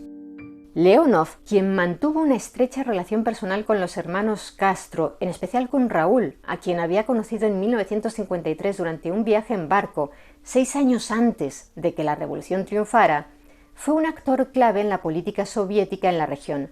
Fue el principal hombre del KGB en América Latina.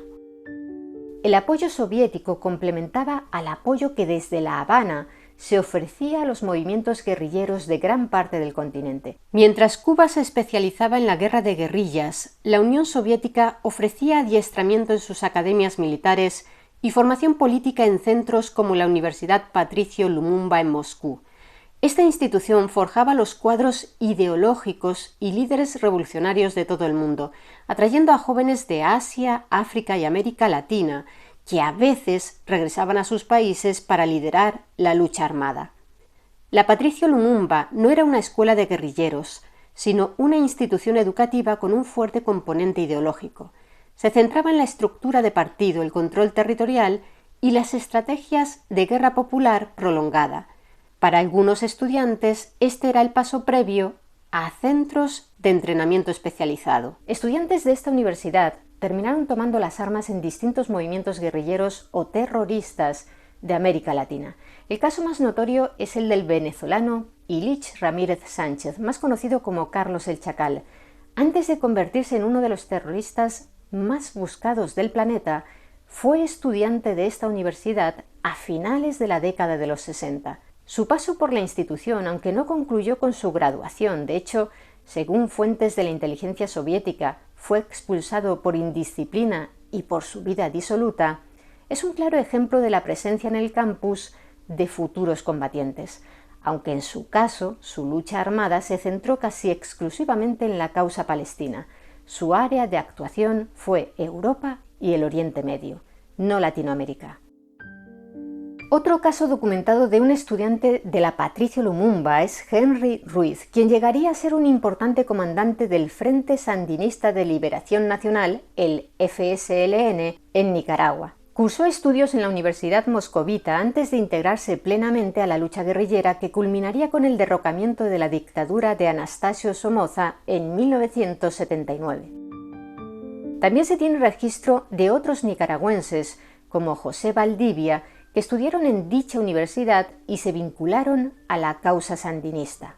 Asimismo, hubo estudiantes mexicanos en la Patricio Lumumba que, si bien no recibieron entrenamiento militar en la propia universidad, como ya hemos señalado, al contrario que en la Escuela de las Américas no formaba parte del currículo universitario, sí fueron enviados posteriormente a campos de adiestramiento en Corea del Norte. Esto subraya el papel de la universidad como un punto de contacto y reclutamiento para jóvenes con inclinaciones revolucionarias.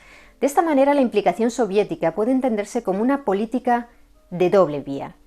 Públicamente promovía la coexistencia pacífica y de forma encubierta usaba a Cuba como un valioso representante y a sus propios servicios de inteligencia para erosionar la influencia estadounidense en lo que consideraba el patio trasero de su adversario. La Revolución cubana había proporcionado a Moscú una oportunidad estratégica sin precedentes, un punto de apoyo en el hemisferio occidental. Sin embargo, la cúpula del Kremlin, como lo expresó el hombre que lideró el KGB entre 1967 y 1982, Yuri Andropov, era consciente de que América Latina era una esfera de especial interés para los Estados Unidos y que, aunque el objetivo era crear problemas para Washington, su política debía ser cuidadosa para no provocar una escalada incontrolable que desencadenara una guerra directa. El respaldo soviético era un grifo que Moscú podía abrir o cerrar según la temperatura geopolítica global. Además de la Universidad Patricio Lumumba en la capital soviética, que como hemos visto se centraba en la formación ideológica y académica, existieron otros centros dedicados específicamente al entrenamiento militar y estratégico de futuros guerrilleros latinoamericanos, con Cuba como el epicentro de estas actividades. Allí se estableció una red de campos de entrenamiento gestionados por las Fuerzas Armadas Revolucionarias, las FARC, es decir, el ejército cubano, y el Departamento de América, dirigido por el comandante Barbarroja, que convirtieron a la isla en la principal academia para la guerra revolucionaria en el hemisferio. Aunque operaban con gran secretismo, se sabe que estaban distribuidos por toda la isla, a menudo en zonas rurales de difícil acceso. Pinar del Río fue una de las zonas más importantes para el entrenamiento militar. Su terreno montañoso era ideal para simular las condiciones de la guerra de guerrillas. También en los alrededores de La Habana existían pisos francos y centros para la formación de cuadros urbanos, enfocados en inteligencia, sabotaje y agitación política. En ocasiones, las calles de la capital se usaban para simular operaciones de guerrilla urbana. Y la Isla de la Juventud, antes Isla de Pinos, también albergó centros de formación para militares extranjeros, aprovechando su relativo aislamiento. La formación en Cuba era integral y abarcaba tanto la preparación ideológica como fundamentalmente la militar. ¿Qué se enseñaba? El currículo era sobre todo práctico e incluía táctica de guerra de guerrillas, emboscadas, sabotajes, ataques sorpresa y movimientos en la selva o la montaña, manejo de armamento, uso de fusiles, ametralladoras, explosivos y fabricación de artefactos caseros, inteligencia y contrainteligencia, espionaje, infiltración y métodos para evadir la captura, comunicaciones, uso de radios y sistemas de comunicación clandestinos y formación ideológica, estudio del marxismo-leninismo y análisis de la teoría del foco guerrillero del Che Guevara.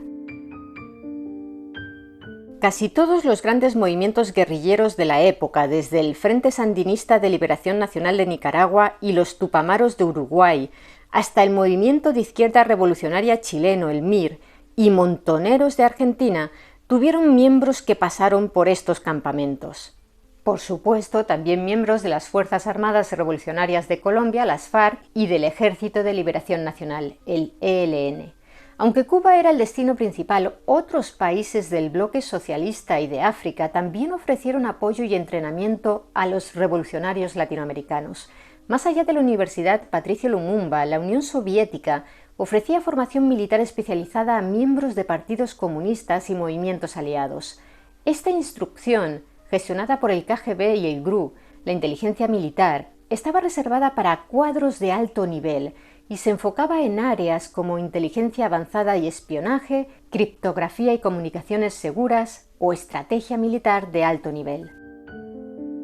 En Corea del Norte, el régimen de Kim Il-sung fue un importante centro de adiestramiento para guerrillas de varios continentes. El caso más documentado en América Latina es el del Movimiento de Acción Revolucionaria, el MAR de México.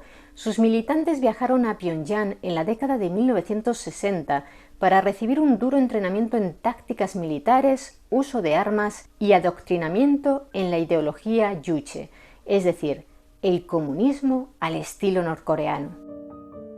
Asimismo, durante los años 70 y 80, los gobiernos de Muammar el-Gaddafi en Libia y del Frente de Liberación Nacional en Argelia financiaron y entrenaron a una gran variedad de movimientos revolucionarios como parte de su política antiimperialista. Si bien su foco principal era África y Oriente Medio, algunos militantes de organizaciones latinoamericanas también recibieron formación en sus campamentos, especializándose en tácticas de guerrilla urbana y terrorismo. Y si Cuba fue la universidad de la guerra de guerrillas en el campo, Alemania Oriental, a través del Stasi, una de las agencias de inteligencia más sofisticadas y represivas del mundo, fue la academia de posgrado para la inteligencia, la logística y las operaciones clandestinas de los movimientos revolucionarios de América Latina. La implicación del Stasi con grupos latinoamericanos está documentada en los archivos que se abrieron tras la caída del muro de Berlín. Así, en Chile, tras el golpe de Estado de 1973 dado por Pinochet, cientos de militantes chilenos, especialmente del MIR, encontraron asilo en la República Democrática Alemana. Allí, muchos recibieron entrenamiento de la Stasi en métodos clandestinos para regresar a Chile y luchar contra la dictadura. El de Nicaragua es quizás el caso más emblemático. Tras el triunfo de la Revolución Sandinista en 1979, la Stasi desempeñó un papel crucial en la creación del Ministerio del Interior de Nicaragua. agentes de la agencia germana viajaron a Managua para asesorar y entrenar a los nuevos servicios de seguridad e inteligencia sandinistas, replicando en parte su propio modelo represivo.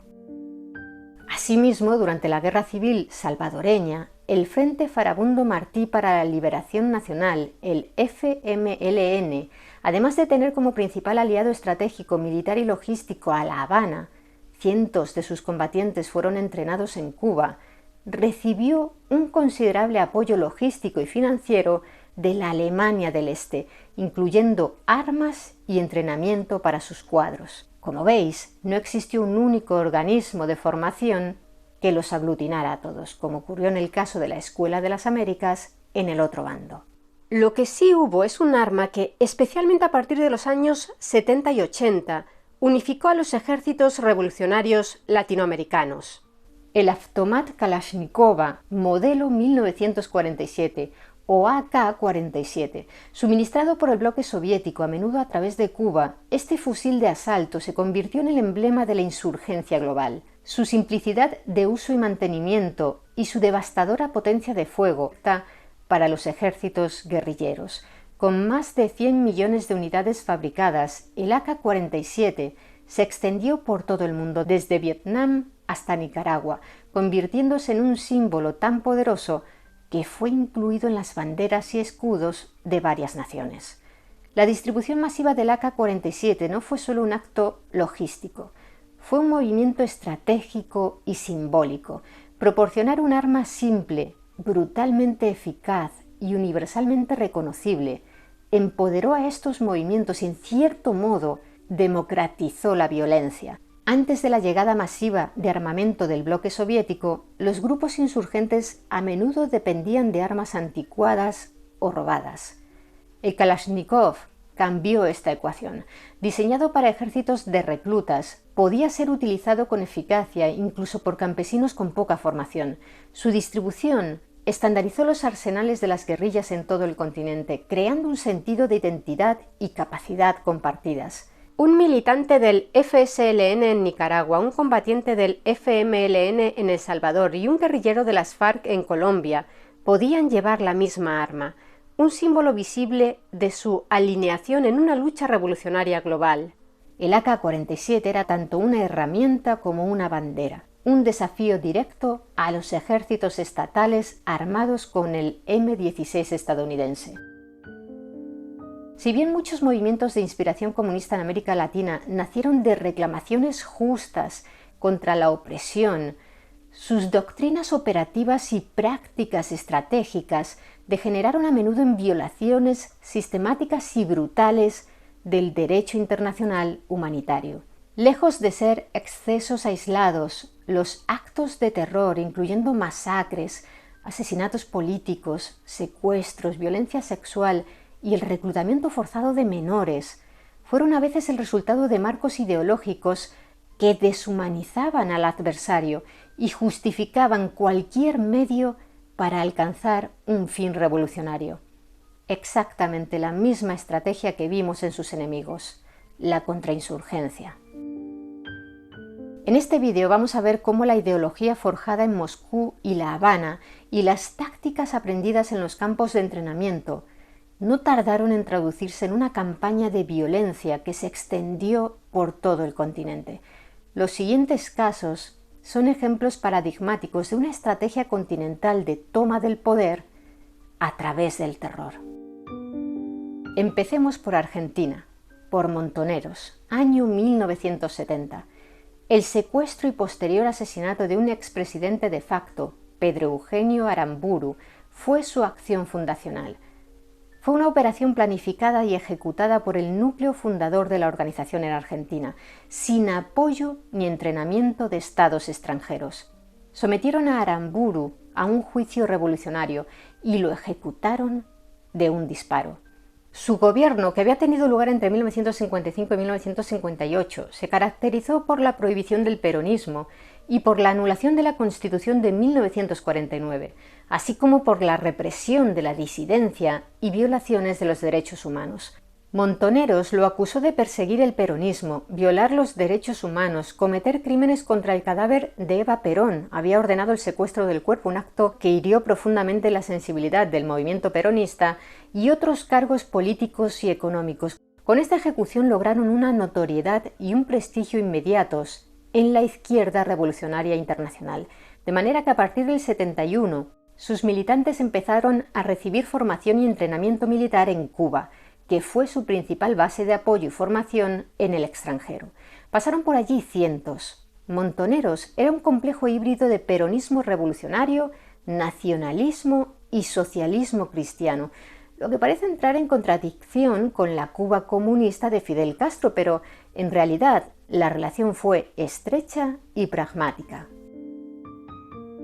El peronismo era una amalgama de sectores de izquierdas, de derechas y de centro. La ruptura violenta entre los montoneros, el ala de izquierdas y el ala de derecha, se puso de manifiesto durante la masacre de Ezeiza el 20 de junio de 1973. Aquel día, una de las mayores movilizaciones populares de la historia del país se congregó para recibir a Perón en el Aeropuerto Internacional de Ezeiza, ya que regresaba a Argentina de su exilio en Madrid. Sin embargo, la celebración se vio empañada por la violencia que estalló entre las diferentes facciones del movimiento peronista.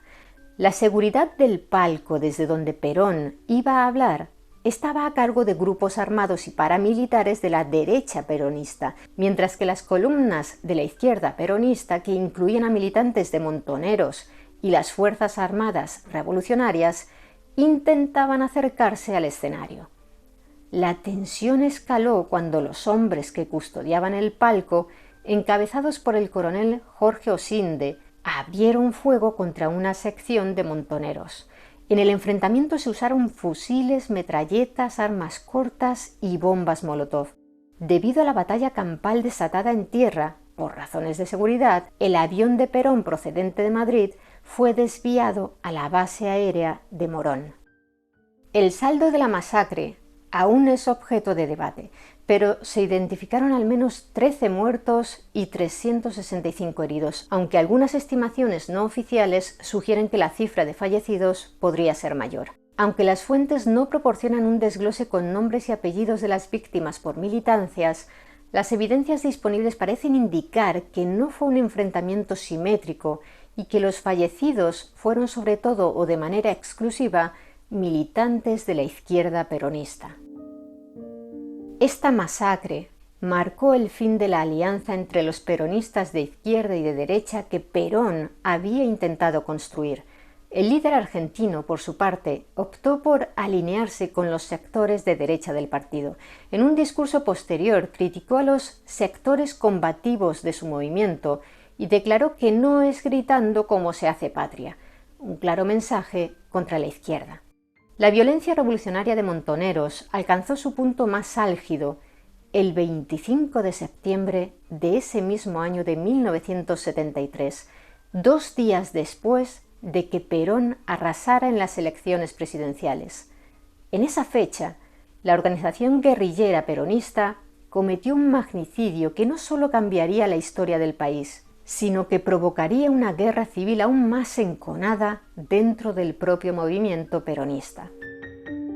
El objetivo fue José Ignacio Rucci, que 3 años antes, en el 70, había sido elegido secretario general de la Confederación General del Trabajo, con la aprobación explícita de Perón, quien para entonces se encontraba aún en el exilio en Madrid.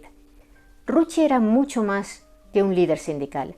Era un leal incondicional a Perón, el símbolo del vínculo histórico del líder con el movimiento obrero organizado.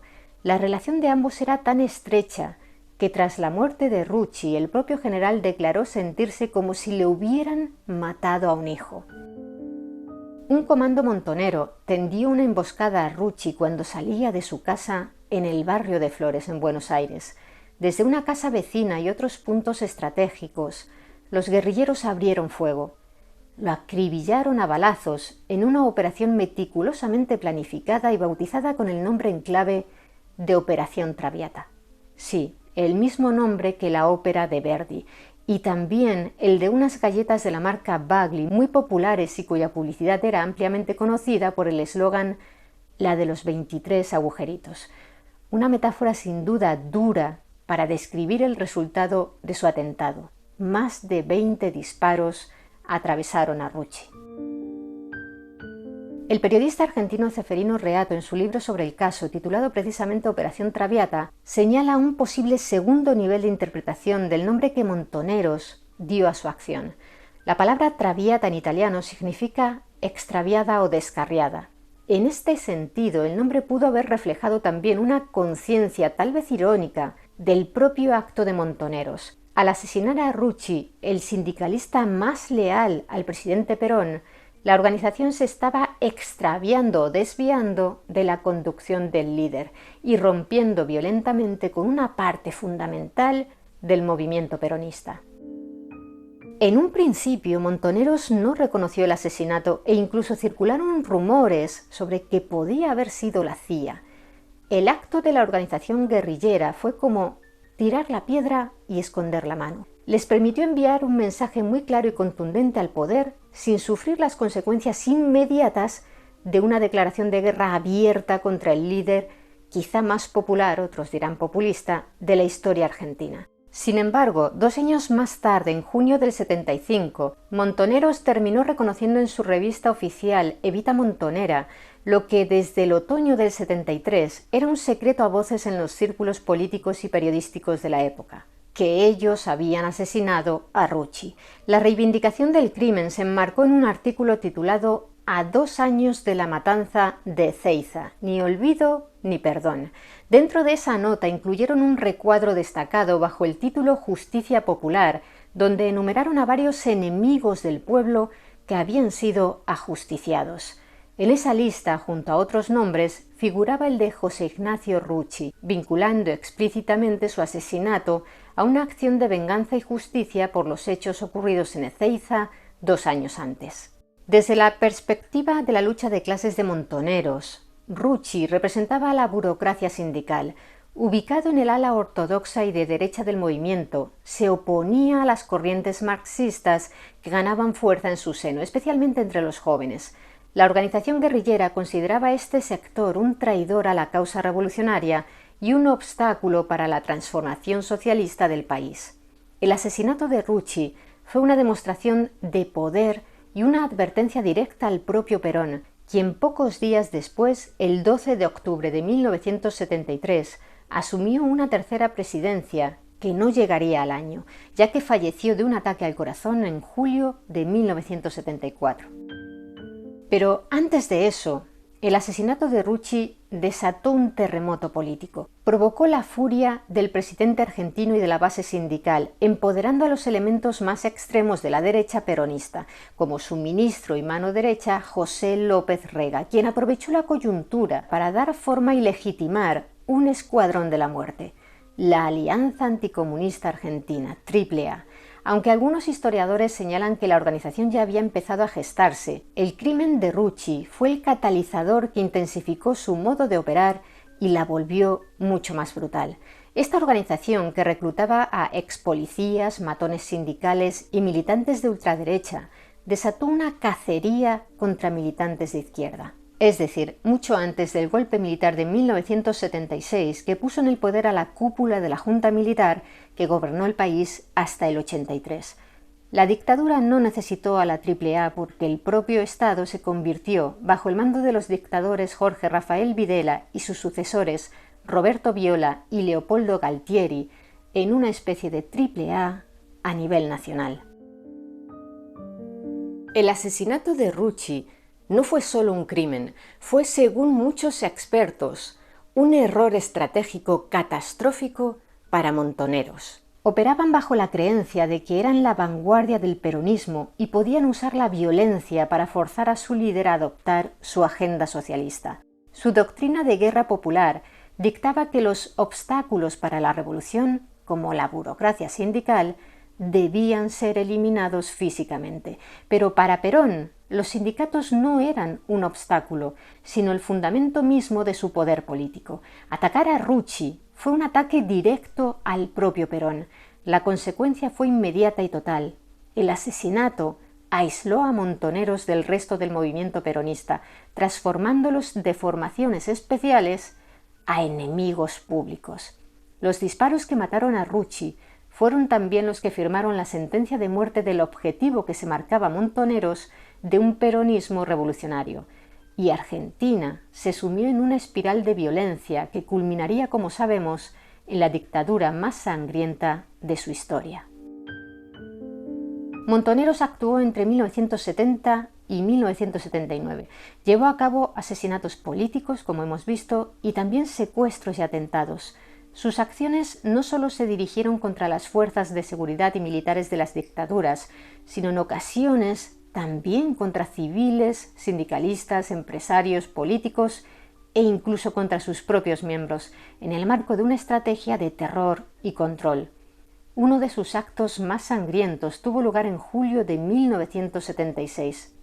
Hacía poco más de 3 meses que se había instaurado en el poder la junta militar que había derrocado del gobierno a la viuda de Perón, María Estela Martínez de Perón, conocida popularmente como Isabel. Montoneros, que ya había sido expulsado simbólicamente del movimiento por el propio Perón y que tras la muerte del presidente oficializó su paso a la clandestinidad total para intensificar su lucha armada e incorporar con más fuerza elementos del marxismo, colocó una potente bomba en el comedor de la Policía Federal y causó la muerte de 24 personas e hirió a más de 60. Entre las víctimas no solo había policías, sino también personal civil que trabajaba en el lugar y visitantes. Se estima que las acciones de las organizaciones guerrilleras argentinas de la época, principalmente Montoneros y el Ejército Revolucionario del Pueblo, acabaron con la vida de cerca de 1.100 personas en total. Pero estamos ante una cifra que no es oficial y por tanto objeto de debate político, igual que ocurre con las víctimas de la dictadura argentina, de las que hay constatadas con nombres y apellidos 8.961 personas, aunque la estimación simbólica y política que muchos hacen, en especial los organismos de derechos humanos, es un número mucho mayor. Viajemos ahora al Uruguay de principios de los 70. El Movimiento de Liberación Nacional Tupamaros, cuyo objetivo era instaurar un régimen socialista en Uruguay a través de la lucha armada, había cultivado en sus primeros años de vida una imagen de guerrilla urbana sofisticada, una especie de Robin Hood moderno que desafiaba al Estado con acciones audaces pero, en general, poco sangrientas. Además de atracar bancos y secuestrar a políticos y empresarios, asaltaban camiones de grandes supermercados y compañías de alimentos que iban cargados de mercancía, comida, leche, azúcar, y luego la distribuían en los barrios más pobres de Montevideo. Cada camión asaltado y cada reparto que concluían con éxito era una humillación para el gobierno y las fuerzas de seguridad, ya que demostraba que los tupamaros podían operar con impunidad en la capital y ponía en evidencia la incapacidad del Estado para proveer a los más necesitados. En épocas navideñas llegaron a repartir juguetes de la misma manera.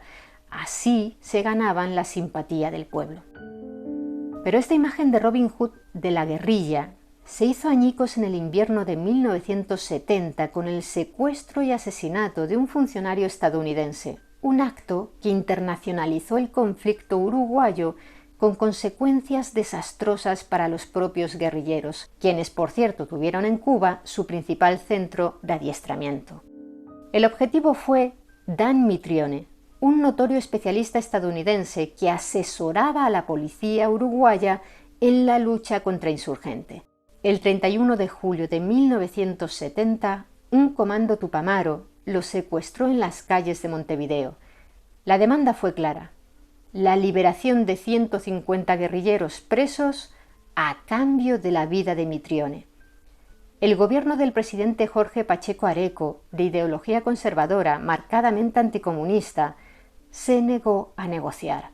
Por cierto, Areco no fue alumno de la Escuela de las Américas, pero su gobierno se apoyó y se benefició directamente de los militares y policías uruguayos que sí fueron entrenados allí para construir un aparato represivo e introducir en Uruguay las prácticas de violencia estatal, asesinatos, tortura, represión y censura que fueron continuadas por su sucesor, Juan María Bordaberry, y que la dictadura cívico-militar instaurada en 1973 heredaría y amplificaría a una escala aún mayor.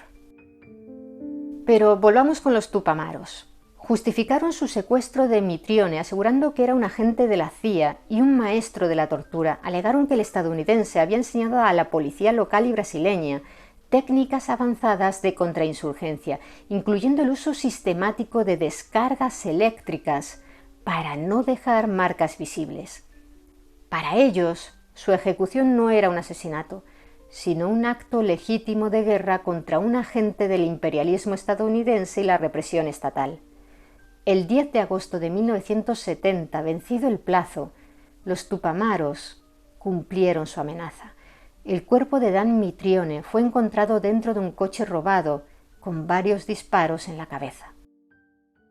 El acto provocó una condena internacional y conmocionó a la sociedad uruguaya, incluidos sectores que hasta entonces habían simpatizado con las metas sociales de la guerrilla. Políticamente fue un punto de inflexión.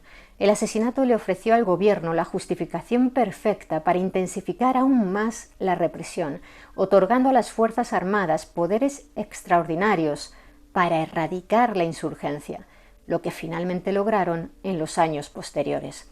Al atacar y ejecutar a un funcionario estadounidense, los Tupamaros creyeron que estaban asestando un golpe al imperio y elevando su lucha local al escenario mundial.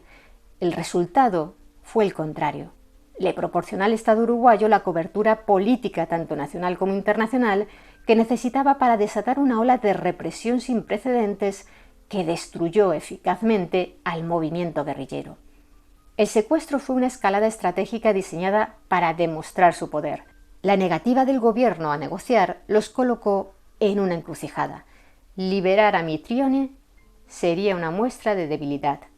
Ejecutarlo sería un punto de no retorno. Eligieron lo segundo. Este acto cambió fundamentalmente la percepción pública. La imagen del bandido social fue reemplazada por la del asesino a sangre fría. Este cambio fue crucial, ya que permitió al gobierno de Pacheco aprobar leyes de seguridad de emergencia y desplegar al ejército con un amplio apoyo público, lo que llevó al desmantelamiento sistemático de la red Tupamara en 1972. El mismo acto que pretendía mostrar su fuerza condujo directamente a su aniquilación. A los Tupamaros se les suele atribuir entre 60 y 70 asesinatos, un número significativamente menor al de otras guerrillas latinoamericanas como las FARC en Colombia o Montoneros en Argentina. Según los informes de la Secretaría de Derechos Humanos para el pasado reciente de Uruguay, la represión del Estado en el periodo entre 1968 y 1985 causó cerca de 200 desapariciones forzadas y más de un centenar de asesinatos políticos documentados, la mayoría de ellos durante la dictadura. Viajemos ahora a Colombia. El 6 de noviembre de 1985, este país fue testigo de uno de los actos más temerarios de la historia de la guerrilla latinoamericana.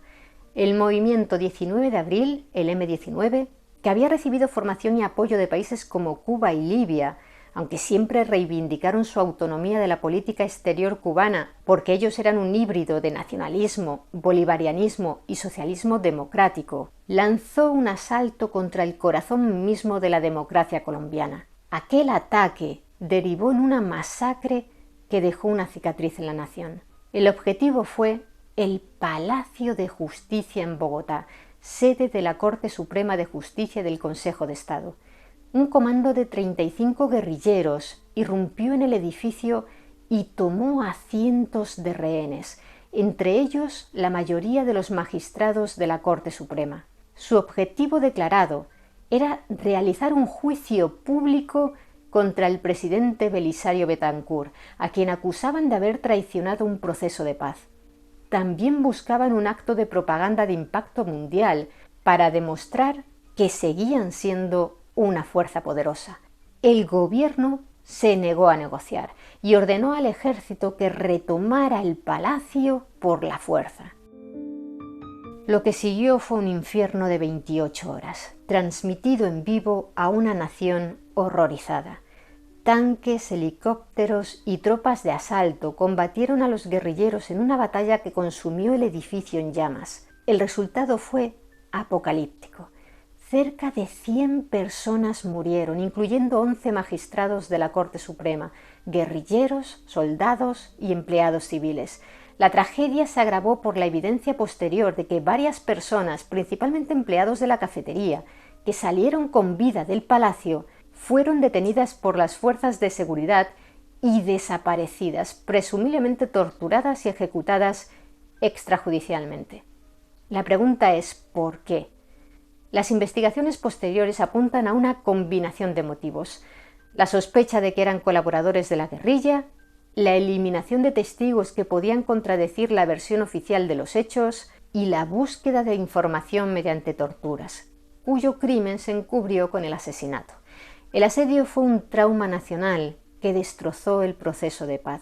Aunque la respuesta militar fue ampliamente condenada por su fuerza excesiva y las violaciones de derechos humanos, el acto inicial de agresión del M-19 fue visto como un asalto imperdonable a la propia democracia. Existe un intenso debate acerca de que tras este asalto se escondía una alianza más oscura, que el asedio fue financiado, al menos en parte, por el cártel de Medellín de Pablo Escobar. En ese momento, la Corte Suprema estaba a punto de pronunciarse sobre la constitucionalidad del Tratado de Extradición de Escobar entre Colombia y Estados Unidos. Los narcotraficantes habían proferido amenazas de muerte directas contra los magistrados. El asalto del M-19, que resultó en la muerte de los jueces clave y la quema de miles de expedientes criminales, habría servido perfectamente, según esta hipótesis, a los intereses de ambos grupos. Mientras que la organización guerrillera obtuvo la publicidad que buscaba, Escobar vio a los jueces que lo habrían extraditado muertos y las pruebas en su contra convertidas en cenizas. Testimonios de figuras como el lugarteniente de Escobar, alias Popeye, afirman que existió dicha conexión y que el cártel pagó $2 millones por el ataque para destruir los expedientes relacionados con la extradición, pero la guerrilla siempre negó cualquier relación y el Tribunal Especial de Instrucción Criminal de 1986 concluyó que no existió tal vínculo entre el cártel y la toma del palacio.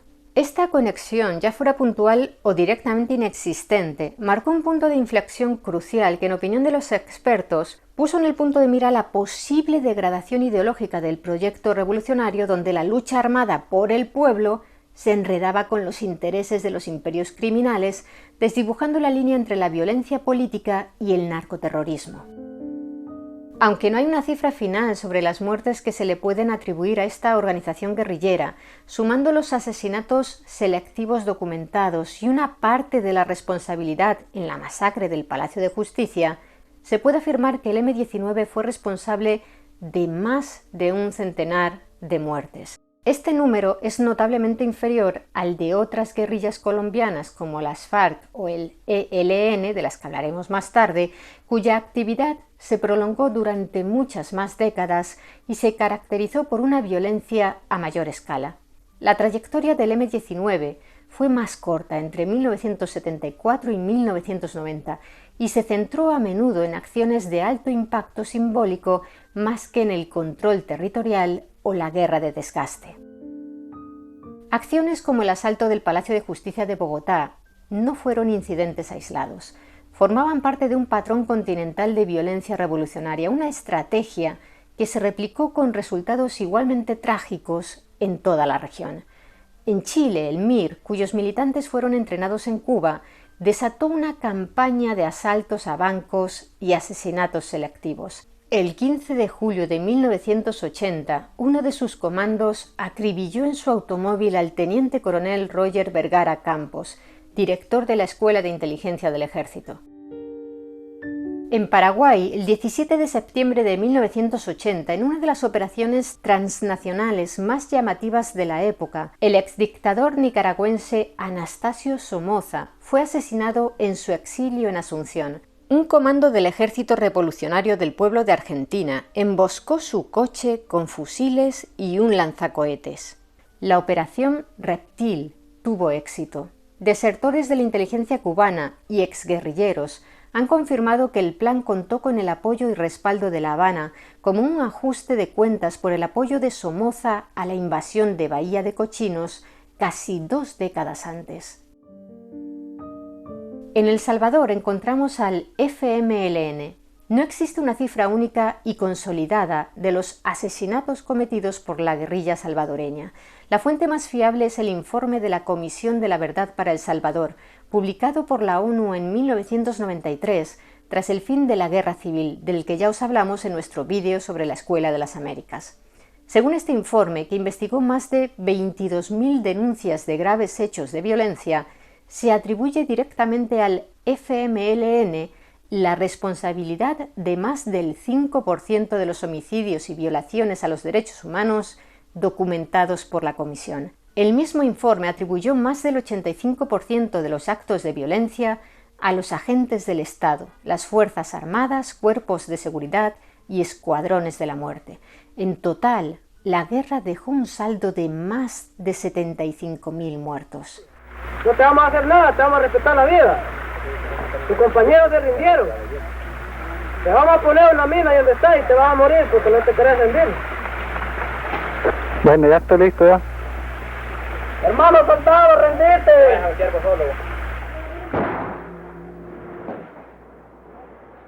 A diferencia de guerrillas que controlaron amplios territorios, gran parte de los actos más notorios del FMLN se centraron en asesinatos selectivos de alto impacto político y ataques de guerrilla urbana, diseñados para golpear al Estado y a sus aliados en sus centros de poder. Esto incluye asesinatos selectivos de alcaldes, jueces, opositores políticos y militares estadounidenses que asesoraban al ejército. Quizás su acto violento más emblemático fue el que tuvo lugar en junio de 1985, cuando uno de sus comandos ametralló a los clientes sentados en las terrazas de 2 restaurantes en la Zona Rosa, un área de ocio de San Salvador. El resultado fue de 13 personas asesinadas, incluyendo 4 infantes de marina estadounidenses que estaban fuera de servicio y vestidos de civil, 2 empresarios estadounidenses y varios civiles salvadoreños y de otras nacionalidades. El objetivo era asesinar a personal de Estados Unidos y enviar un mensaje directo a Washington por su apoyo al ejército salvadoreño. Además del de la Zona Rosa, otro de sus actos más citados se produjo en enero de 1991, cuando guerrilleros del FMLN derribaron precisamente un helicóptero estadounidense. 2 de los tripulantes sobrevivieron al impacto, pero fueron ejecutados en el lugar. Este hecho ocurrió ya en plenas negociaciones de paz. Entre 1985 y 1988, el FMLN secuestró y asesinó a docenas de alcaldes de diferentes partidos políticos, principalmente de la Democracia Cristiana y del Partido Arena, este último fundado por el mayor Roberto D'Aubuisson, líder de los Escuadrones de la Muerte y señalado por sus estrechos vínculos con la Escuela de las Américas. Los guerrilleros los consideraban representantes del poder enemigo en el territorio. Esta campaña fue uno de los casos ilustrativos de violaciones a los derechos humanos citados por la Comisión de la Verdad. También acabaron con la vida de intelectuales y figuras políticas de derecha, como el filósofo y escritor Francisco Pecorini en 1989, y con disidentes de sus propias filas, como el excomandante Miguel Castellanos, ejecutado ese mismo año tras haber desertado y colaborado con el ejército. Pero volvamos con Pecorini, que era un influyente filósofo y columnista del periódico conservador El Diario de Hoy, feroz anticomunista y que se había convertido en uno de los principales ideólogos de la derecha salvadoreña. Pecorini consideraba al FMLN una organización terrorista cuyo objetivo era destruir la sociedad salvadoreña para imponer una dictadura comunista totalitaria, siguiendo el modelo de Cuba o Nicaragua. En sus escritos enmarcaba el conflicto en los términos de la Guerra Fría. Argumentaba que El Salvador era un campo de batalla en la lucha global contra el comunismo soviético y que por tanto el Estado tenía el derecho y el deber moral de usar toda la fuerza necesaria para ganar esa guerra.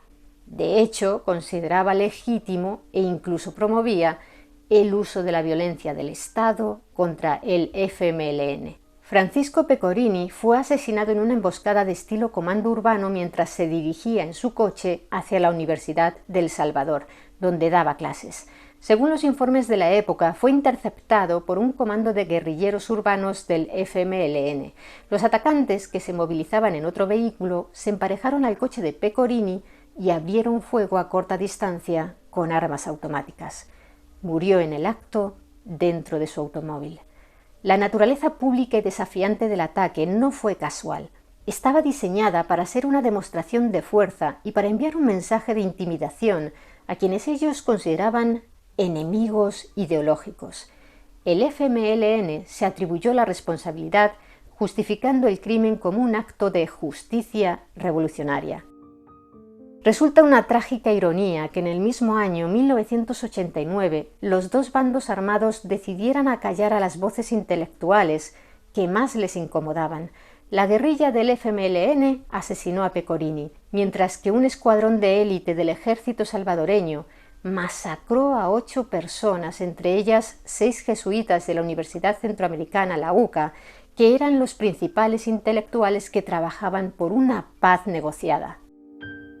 Tras la firma de los acuerdos de paz de Chapultepec en 1992, el FMLN se desarmó por completo bajo supervisión de la ONU y se transformó en un partido político legal. Llegaron a ser la principal fuerza de la izquierda y gobernaron el país durante 2 presidencias consecutivas entre 2009 y 2019. Regresemos a Colombia. Allí la violencia de las guerrillas se convirtió en una constante para la población civil que llega hasta nuestros días. Ya hemos hablado del M-19 y de su asalto al Palacio de Justicia de Bogotá. Ahora lo haremos de las 2 guerrillas más antiguas y significativas de Colombia y de todo el hemisferio occidental, las FARC y el ELN. Aunque ambas compartieron el objetivo final de instaurar un régimen socialista en el país, sus orígenes, estrategias, métodos y destinos han sido marcadamente diferentes. Las FARC, fundadas en 1964, nacieron de las autodefensas campesinas de filiación comunista que sobrevivieron a la violencia bipartidista de los años 50, una sangrienta guerra civil no declarada entre los partidos liberal y conservador, un periodo de la historia de Colombia conocido precisamente como la violencia. El origen de las FARC es rural y su ideología fue el marxismo-leninismo clásico, con un fuerte componente agrario.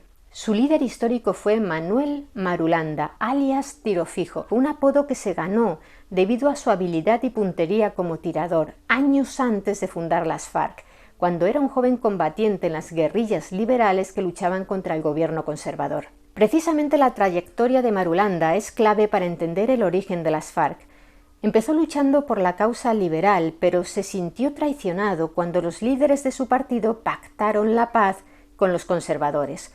Al considerar que el acuerdo dejaba desprotegidos a los campesinos, su grupo se negó a entregar las armas, rompió con el liberalismo y bajo la influencia del Partido Comunista se transformó en un movimiento revolucionario con una ideología diferente. Así nacieron las FARC, cuyo objetivo era una guerra prolongada para tomar el poder y construir un Estado socialista. A diferencia de las FARC, el ELN, que fue fundado más o menos por las mismas fechas, 1964, surgió por la iniciativa de una vanguardia de estudiantes e intelectuales radicalizados, inspirados directamente por la Revolución cubana y las teorías del Che Guevara. Su ideología fusionó el marxismo-leninismo con la teología de la liberación, de manera que atrajo a sacerdotes a sus filas. La figura más emblemática de esta fusión fue sin duda Camilo Torres Restrepo. No era un simple combatiente, sino el alma intelectual del grupo en sus inicios. Sacerdote y sociólogo de la élite colombiana, desarrolló el concepto del amor eficaz, que sostenía que la caridad cristiana era inútil sin un cambio revolucionario de las estructuras de poder. Tras intentar la vía política sin éxito, concluyó que la lucha armada era la única opción. Se unió al ELN en 1965, aunque antes de eso se le prohibió ejercer como sacerdote, es decir, celebrar misa o administrar los sacramentos. En una de sus proclamas, el propio Camilo Torres explicó que había dejado de decir misa para realizar este amor al prójimo en el terreno temporal, económico y social, según sus propias palabras. Cuando mi prójimo no tenga nada contra mí, cuando haya realizado la revolución, dijo, volveré a ofrecer misa si Dios me lo permite. Sin embargo, eso nunca ocurrió porque su carrera como guerrillero fue fugaz. Murió a los 37 años en su primer gran combate en 1966. Pese a ello, su sacrificio lo convirtió en un mártir y en el símbolo más poderoso de la teología de la liberación en toda América Latina. Tanto el ELN como las FARC recibieron apoyo y entrenamiento de Cuba, aunque la relación fue distinta. Mientras que el vínculo del ELN fue mucho más estrecho con La Habana, ya que encarnaba el modelo cubano en Colombia, muchos de sus cuadros fundadores se formaron en la isla, las FARC, que también recibieron apoyo y entrenamiento cubano, debido a su origen en el Partido Comunista Colombiano, alineado con la Unión Soviética, y sobre todo su crecimiento exponencial y autofinanciación posterior, tenía una mayor autonomía estratégica respecto al gobierno de Fidel Castro. En sus inicios, las FARC financiaron su lucha a través del secuestro a gran escala y la extorsión a terratenientes y empresas. Sin embargo, su transformación en la guerrilla más grande y poderosa del continente llegó con su involucramiento progresivo en el narcotráfico.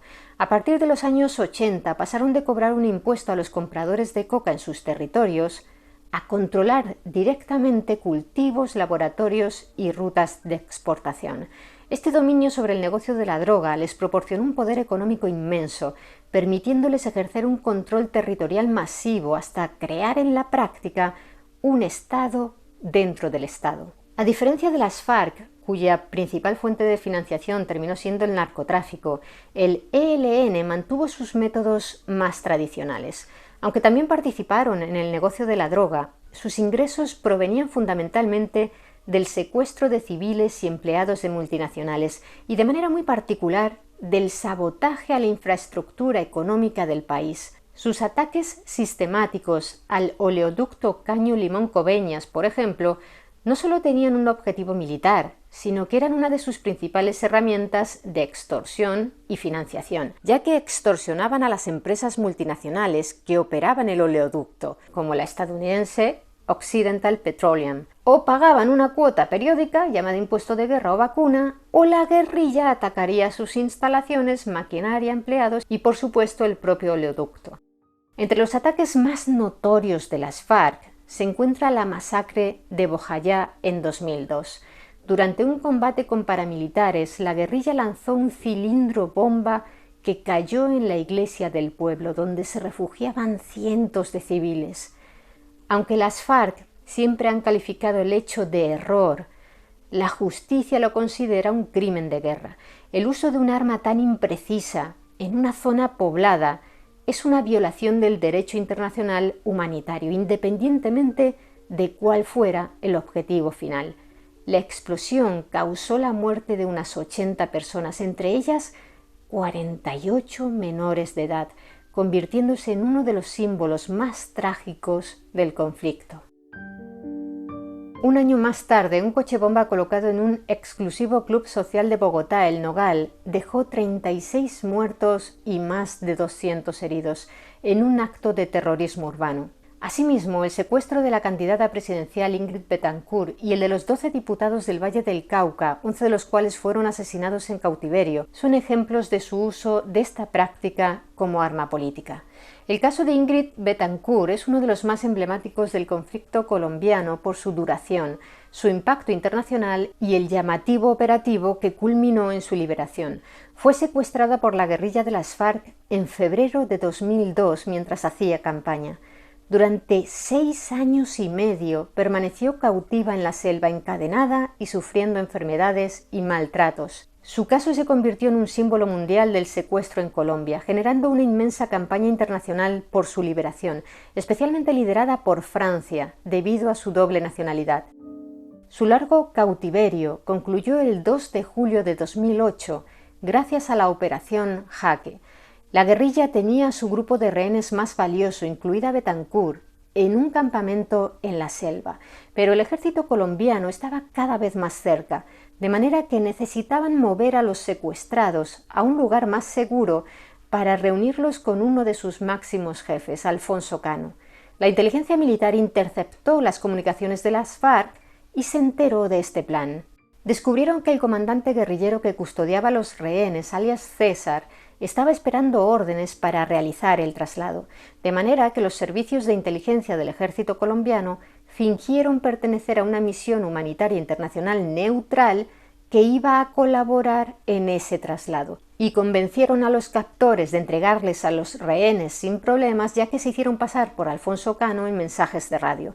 El ejército pintó un helicóptero militar de blanco con emblemas humanitarios y disfrazó de médicos, enfermeras y cooperantes internacionales a la tripulación, en realidad compuesta por agentes de inteligencia. Una vez que el helicóptero emprendió el vuelo con los rehenes y 2 secuestradores a bordo, entre ellos el comandante César, detuvieron a estos e informaron a Betancourt y a otros 14 secuestrados, entre ellos 3 contratistas estadounidenses, que por fin eran libres. En cuanto al ELN, entre sus ataques más funestos encontramos la masacre de Machuca, una de las tragedias más recordadas y crueles del conflicto armado colombiano. Ocurrió en la madrugada del 18 de octubre de 1998 en ese municipio de Segovia, en Antioquia. El ELN dinamitó un tramo del oleoducto central de Colombia. La explosión provocó un derrame masivo de petróleo crudo que, al incendiarse, descendió por un riachuelo hasta llegar al pueblo de Machuca, que se encontraba ladera abajo. La corriente de fuego arrasó con las humildes casas de madera del pueblo mientras sus habitantes dormían. Fue una catástrofe. El incendio destruyó gran parte del caserío y causó la muerte de 84 personas, calcinadas o ahogadas. Una gran parte de las víctimas fueron mujeres y niños. Poco después de la masacre, el ELN admitió la autoría, pero la calificó como un error, un accidente no deseado. Sostuvieron que su intención era volar el oleoducto para afectar la infraestructura petrolera, pero que no midieron correctamente el peligro y que el incendio que arrasó el pueblo fue accidental. A lo largo de los años, en diferentes momentos, portavoces y líderes del ELN han pedido perdón públicamente por esta masacre, aunque asimismo han argumentado que el Estado y la empresa petrolera también son responsables por la falta de un plan de contingencia y por haber permitido la construcción de un caserío en una zona de alto riesgo junto al oleoducto. Un año más tarde, en mayo de 1999, llevaron a cabo un secuestro masivo en la iglesia La María. Un comando del ELN irrumpió durante una misa en esta iglesia de un barrio rico de Cali. En cuestión de minutos, a punta de fusil, obligaron a más de 160 personas a salir del templo y a subir a unos camiones que tenían preparados afuera. Inmediatamente después, se los llevaron de allí y huyeron hacia los farallones de Cali, la zona montañosa y rural que rodea la ciudad. Lejos de terminar en un rescate rápido, el cautiverio duró más de 6 meses y transcurrió en las montañas, en campamentos improvisados y en constante movimiento para huir del ejército. En un angustioso proceso, el ELN fue liberando a los rehenes a cuentagotas a medida que sus familias pagaban millonarios rescates, un cautiverio que se cobró la vida de un hombre, Yaslín Durán Córdoba, de 35 años y escolta de uno de los feligreses. Todo concluyó con la liberación del último rehén en diciembre de ese mismo año. También en 1999, la organización guerrillera secuestró en pleno vuelo un avión comercial con 46 personas a bordo, en un acto de piratería aérea sin precedentes en Colombia, una operación meticulosamente planificada, diseñada para humillar al gobierno y obtener una gran repercusión mediática. Pocos minutos después del despegue, 6 guerrilleros del ELN, que viajaban entre los pasajeros, se levantaron de sus asientos y, armados con pistolas y granadas, tomaron el control de la aeronave. Los guerrilleros obligaron a los pilotos a desviar el avión y a tomar tierra en una pista de aterrizaje clandestina y rudimentaria, construida por la guerrilla en medio de la selva, en una zona remota al sur del departamento de Bolívar. Una vez en tierra, el comando dividió a los rehenes, Liberaron a un grupo de mujeres, niños y ancianos y se llevaron al resto, un total de 21 personas, como rehenes hacia las montañas. Al igual que en el caso de la Iglesia La María, el cautiverio fue muy largo. El ELN no buscaba principalmente dinero, sino forzar una negociación política con el gobierno del entonces presidente Andrés Pastrana. Exigían la desmilitarización de una zona del sur de Bolívar para llevar a cabo una convención nacional y dialogar sobre el futuro del país. El gobierno se negó a las exigencias. A lo largo de los meses y tras una enorme presión nacional e internacional, el ELN fue liberando a los rehenes en pequeños grupos como gestos humanitarios. Uno de los pasajeros, Carlos Gustavo González, murió durante el cautiverio de un ataque al corazón. La última rehén de este secuestro, Gloria Amaya de Alfonso, no fue liberada hasta noviembre del año 2000, más de un año y medio después del secuestro del avión. En la gestión de su liberación participó el periodista Jaime Garzón, que ya había actuado como mediador para la liberación de 100 personas secuestradas por las FARC un año antes. Garzón se había reunido en junio con cabecillas del ELN en la cárcel de Itagüí para agilizar la liberación de los rehenes, pero su mediación se vio truncada por su asesinato a manos de paramilitares. En 2019, el ELN atentó contra la Escuela de Cadetes de la Policía Nacional General Santander con un coche bomba que mató a 22 jóvenes cadetes y al perpetrador. Este acto rompió los diálogos de paz que se mantenían en ese momento con el gobierno de Iván Duque. De hecho, nunca han firmado un acuerdo de paz definitivo y hoy en día son la guerrilla plenamente activa más grande de Colombia. En la actualidad se encuentran en un complejo proceso de negociación de paz total con el gobierno del presidente Gustavo Petro, que cuenta con numerosos detractores en la sociedad y la política colombiana, que consideran que el Estado está negociando de igual a igual con narcotraficantes y asesinos en lugar de someterlos por la fuerza. La voz más representativa de esa oposición es la del expresidente Álvaro Uribe. Por su parte, las FARC sí firmaron en 2016 un acuerdo de paz con el Estado colombiano. La inmensa mayoría de sus combatientes se desarmaron y la organización se transformó en el partido político Comunes. Sin embargo, una parte de sus miembros, conocidos como las disidencias, rechazaron el acuerdo y continúan operando en diversas regiones, principalmente vinculados al narcotráfico. Aunque ellos argumentan que no participan directamente en el negocio, que son el gobierno y los medios de comunicación quienes los etiquetan como narcos para deslegitimar su lucha revolucionaria, justificar la represión militar en su contra y negarles el reconocimiento político. También ellas están incluidas en la paz total de Petro, aunque solo una parte minoritaria, porque el Estado Mayor Central, la principal y más grande facción de las disidencias, no está en la mesa de diálogo desde 2024.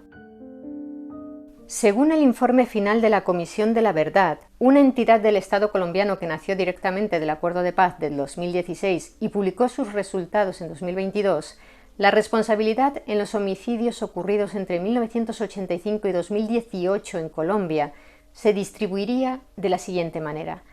Los grupos guerrilleros fueron responsables del 27%, es decir, 122.813 víctimas. Los agentes del Estado fueron responsables directos del 12%, lo que se traduce en 56.094 víctimas.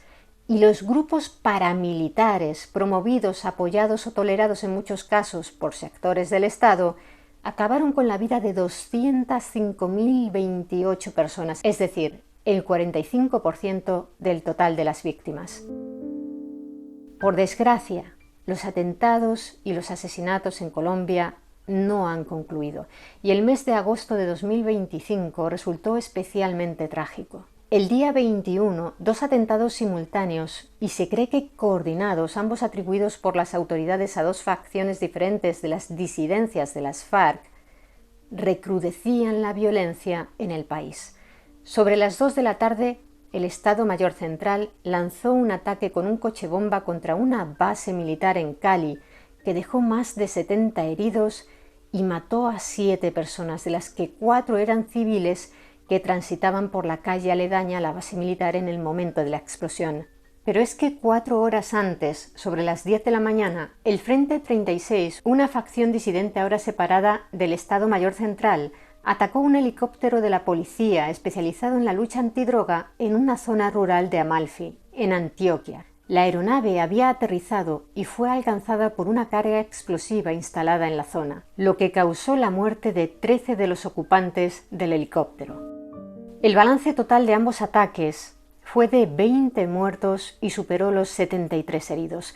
Fue una de las jornadas más violentas en Colombia de los últimos años. De hecho, en Cali, estos hechos fueron calificados por la prensa local como los peores ataques terroristas desde 2019, cuando la guerrilla ELN protagonizó el atentado que antes hemos mencionado contra la Escuela de Cadetes de la Policía Nacional General Santander, en el sur de Bogotá, que dejó 22 muertos más el autor material del ataque. Por otra parte, como muchos habréis escuchado, unos días antes de estos ataques, el 11 de agosto, falleció el senador colombiano y precandidato presidencial Miguel Uribe Turbay, de 39 años, debido a las graves heridas que había sufrido en un atentado 2 meses antes, mientras participaba en un acto de campaña. El autor de los disparos que acabaron con su vida, un joven de 15 años, fue detenido apenas unos minutos después, pero a fecha de hoy, en el momento en que grabamos este vídeo, aún no se sabe con certeza quiénes son los autores intelectuales del crimen. La principal línea de investigación apuntaría de nuevo a alguna de las facciones de las disidencias de las FARC, pero también se ha mencionado al ELN, entre otros. En cualquier caso, solo son hipótesis. Por cierto, Miguel Uribe era uno de los críticos más prominentes y firmes de la política de paz total del presidente Petro. Si hablamos de movimientos insurgentes en América Latina que llevaron la violencia a un extremo, debemos hablar de la organización armada peruana Sendero Luminoso, liderada por Abimael Guzmán. Su campaña de terror, guiada por una interpretación fundamentalista del maoísmo, dejó una estela de devastación documentada por la Comisión de la Verdad y Reconciliación, la CVR. El Partido Comunista del Perú, Sendero Luminoso, se consideraba a sí mismo la vanguardia de la revolución proletaria mundial. Su ideología calificaba todas las instituciones existentes, desde el Estado hasta las comunidades campesinas y las iglesias, como parte de un orden reaccionario que debía ser aniquilado. Los miembros de Sendero Luminoso no se formaron militarmente en Cuba, a diferencia de otros movimientos revolucionarios de la época, que sí recibieron adiestramiento en La Habana. Sendero Luminoso calificaba la revolución cubana de burguesa y se desarrolló con una ideología y una formación fundamentalmente endógenas. Su cúpula, con Guzmán al frente, se forjó en el ámbito académico de Perú, con una base ideológica en el marxismo, leninismo, maoísmo y en una reinterpretación radical del pensamiento de José Carlos Mariátegui, que había adaptado el pensamiento marxista a la realidad social y económica de su país. Aunque Mariátegui adaptó el marxismo a la realidad peruana, Guzmán rompió con su línea para proponer una vía de violencia extrema. La formación de los cuadros y combatientes de Sendero Luminoso fue un proceso interno, con campamentos de adoctrinamiento y entrenamiento en zonas rurales de Perú. Esto los diferenció de muchos otros movimientos del continente que dependieron, como hemos visto, del apoyo y la capacitación militar de Cuba y la Unión Soviética. Los asesinatos selectivos de Sendero Luminoso fueron una forma calculada de causar terror entre la población. La masacre de Lucanamarca es quizá el ejemplo más emblemático. Días antes, los comuneros de Lucanamarca, hartos de los abusos del grupo armado, se habían rebelado y habían ejecutado a un comandante senderista local. La represalia por esa rebelión no se hizo esperar. Por orden de la cúpula del partido, una columna de unos 60 militantes senderistas masacró a la población. Asesinaron a 69 personas, entre ellas 18 niños, uno de ellos de solo 6 meses. La crueldad fue extrema. Las víctimas fueron atacadas con hachas, machetes, piedras e incluso agua hirviendo. Puramente makin bascasjan kaina jipaman watas kas y chakin bascas watas. Hermano llega 13 años me quedó hinam carga. waknoche mañuku hermanoche papay kasqa watasqa uchucha kontaqa mana imanasach pero akacha yakunan michaykurusqa pero mana makichankunaq wari michaykunaq mana watasqamkas. Años después, desde la cárcel, Abimael Guzmán justificó la masacre en la llamada Entrevista del Siglo, concedida al periódico El Diario, afín a su organización. Reconoció que hubo excesos, pero defendió la acción como una necesidad estratégica. Nuestra tarea fue asestar un golpe devastador para hacerles entender que no iba a ser fácil. El punto principal era hacerles entender que éramos una nuez dura de romper.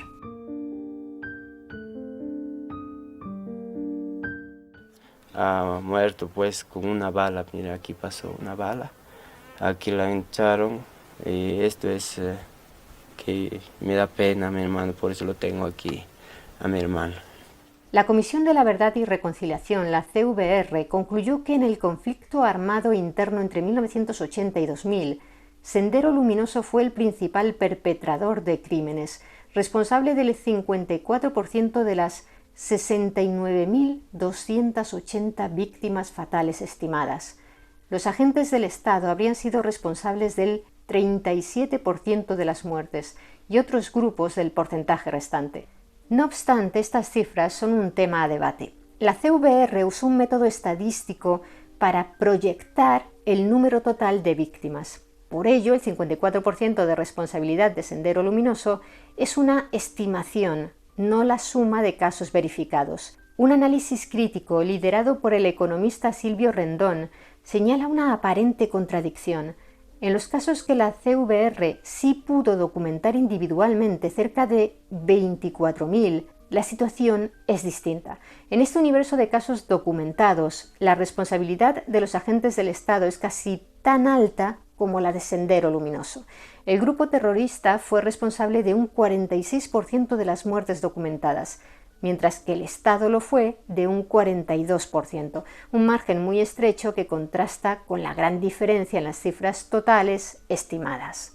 La CVR identificó al menos 215 masacres perpetradas por Sendero Luminoso. Además de Lucanamarca, otros ejemplos incluyen la masacre de Canoguanta en 1991, donde 36 miembros de una iglesia evangélica fueron asesinados durante un servicio religioso.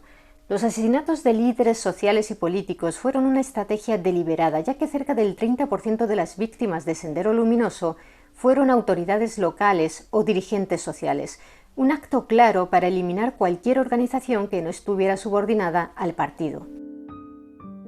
Durante el conflicto, la violencia sexual fue una práctica sistemática y generalizada.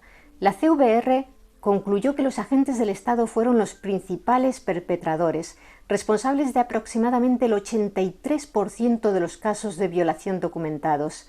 Esta violencia, ejercida principalmente en bases militares durante detenciones e interrogatorios, se usaba como método de tortura e intimidación, sobre todo contra mujeres de comunidades indígenas andinas. Sendero Luminoso también cometió crímenes de violencia sexual, aunque su patrón era diferente. En su caso, la violencia sexual a menudo estaba ligada a la esclavitud sexual, la prostitución forzada y los matrimonios obligados dentro de la organización. Sendero Luminoso tenía una ideología puritana que veía la homosexualidad y la prostitución como perversiones sociales. Sin embargo, en una flagrante contradicción, utilizó la violencia y otras agresiones sexuales como herramienta de terror, especialmente en sus limpiezas sociales con las que persiguió, torturó y ejecutó a personas gays y prostitutas, entre otros grupos que ellos consideraban indeseables. El grupo terrorista aseguraba representar al campesinado, pero su violencia se dirigió en gran medida contra las poblaciones indígenas. Los datos de la CVR indican que el 75% de las víctimas fatales eran hablantes de quechua u otras lenguas nativas y que los departamentos más pobres, con mayor población indígena, fueron los más castigados. En la selva central sometieron a comunidades enteras del pueblo indígena Ashaninka a un régimen de esclavitud donde miles murieron o fueron mantenidos cautivos. El uso de niños en el conflicto fue una práctica habitual de Sendero Luminoso. Los niños eran reclutados a la fuerza, algunos de tan solo 7 años, y se les obligaba a participar en acciones armadas. La CVR determinó que el 42,5% de todos los actos de violencia de Sendero contra menores de edad correspondían al reclutamiento forzado. Esta organización guerrillera no fue la única que llevó a cabo esta práctica. También lo hicieron, por ejemplo, las FARC, que según informes de la Jurisdicción Especial para la Paz, reclutaron a más de 18.000 niños, niñas y adolescentes, el ELN colombiano o las guerrillas y el ejército durante el conflicto armado interno de Guatemala.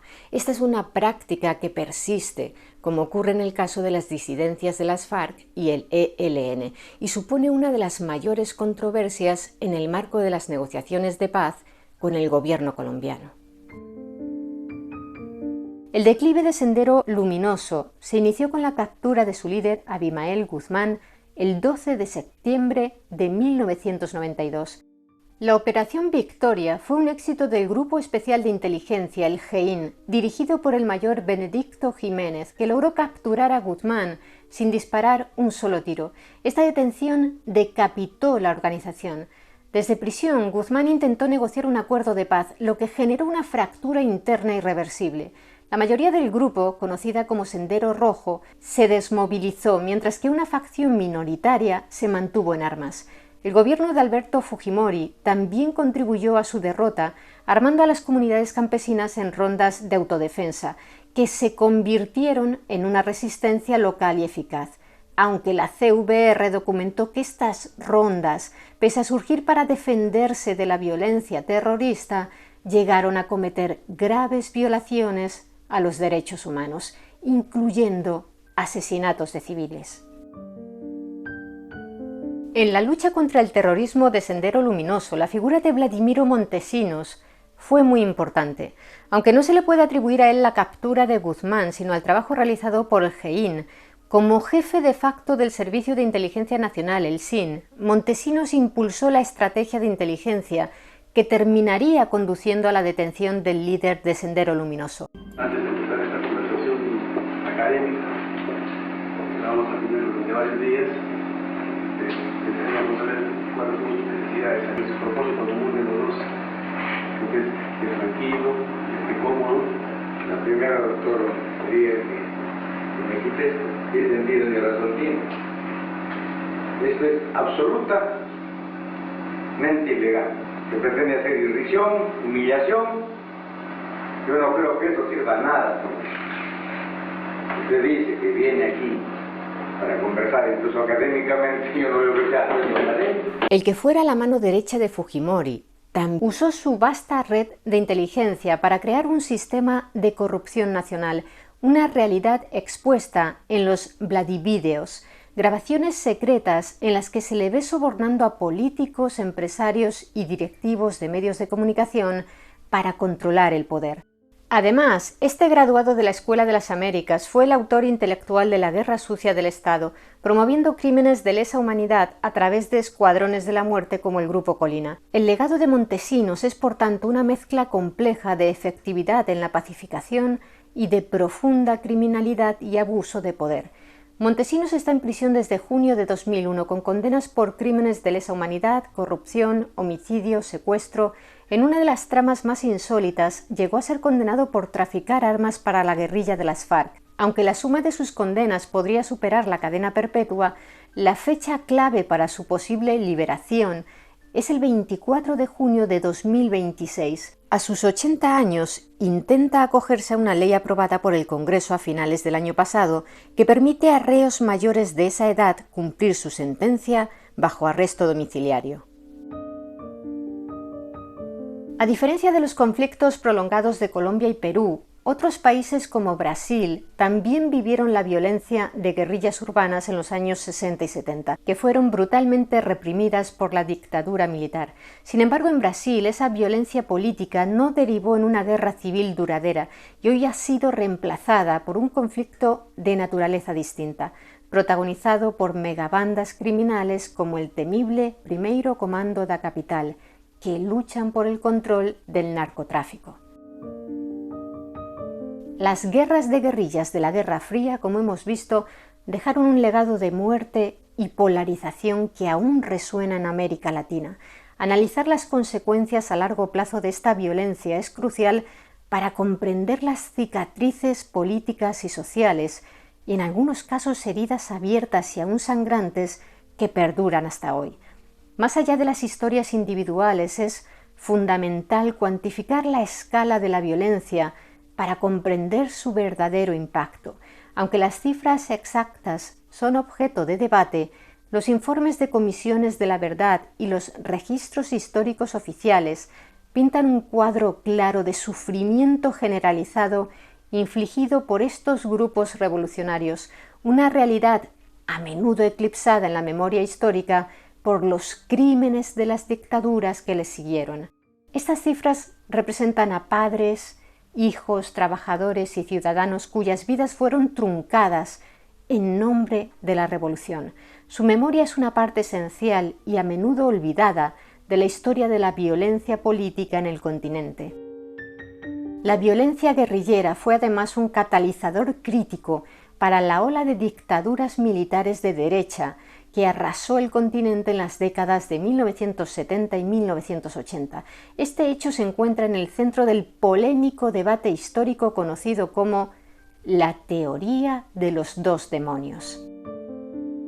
Esta teoría, particularmente influyente en Argentina y Uruguay, postula que la violencia de la época fue una guerra entre dos extremos ilegítimos: el terror revolucionario de la izquierda y el terrorismo de Estado de la derecha, con la sociedad civil atrapada en medio. Si bien los críticos argumentan con razón que esta teoría puede minimizar la escala y la sistematicidad de la represión estatal, muchos historiadores y analistas coinciden en señalar que es históricamente innegable que los líderes militares de todo el continente usaron la amenaza de una toma del poder comunista y la realidad tangible de la violencia guerrillera como la principal justificación pública para tomar ellos el poder y desmantelar las instituciones democráticas. El mayor fracaso estratégico de la izquierda revolucionaria fue, según los expertos, su desprecio por lo que ellos consideraban una democracia burguesa. Al buscar destruir a través de la violencia sistemas democráticos a menudo frágiles, crearon las condiciones exactas, miedo, caos y polarización que permitieron e incluso alentaron la intervención militar. Su estrategia, especialmente la foquista, se basaba en la idea de que los sistemas políticos existentes eran ilegítimos y debían ser destruidos, no reformados. Sus acciones, asesinatos, atentados, secuestros, atacaron deliberadamente las instituciones del Estado y crearon un clima de profunda inestabilidad. Esta violencia erosionó el centro político, obligando a los ciudadanos a elegir entre extremos y destruyendo la posibilidad de un compromiso democrático.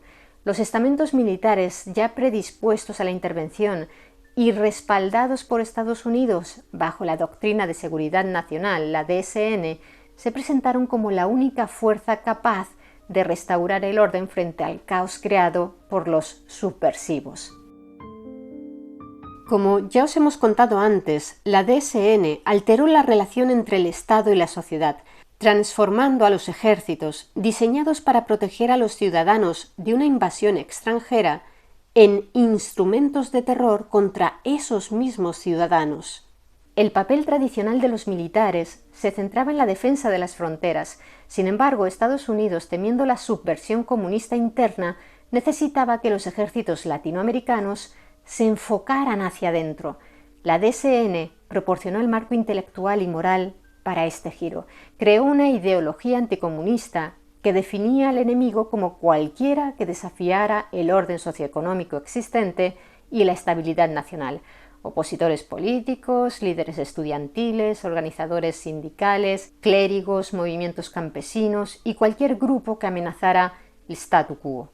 En una trágica ironía, las guerrillas se convirtieron en la justificación perfecta para las mismas fuerzas de la reacción que decían combatir. Pretendían provocar una crisis revolucionaria, pero en su lugar provocaron una masacre contrarrevolucionaria.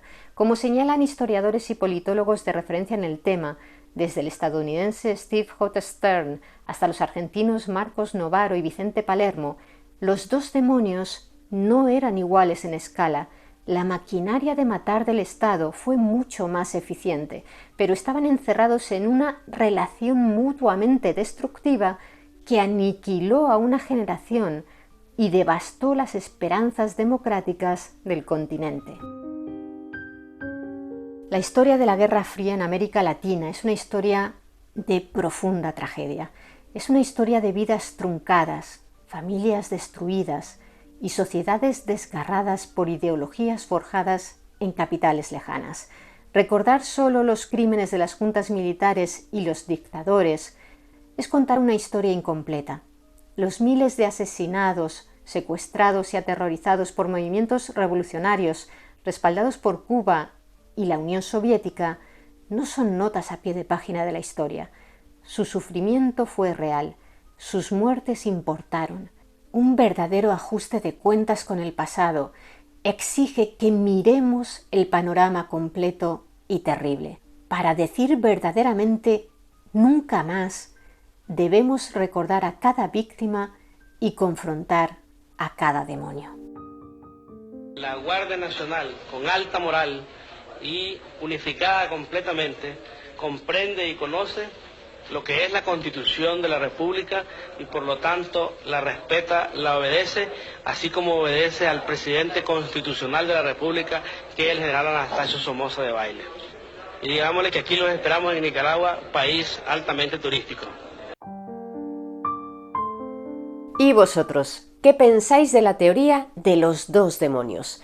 ¿Tenéis una opinión sobre cuál de los dos ha sido peor para Iberoamérica? Me gustaría que nos lo contarais abajo en los comentarios. Y si queréis conocer más historias interesantes, suscribíos a nuestro canal. Muchas gracias por estar ahí, mentes curiosas. Nos vemos en el siguiente vídeo.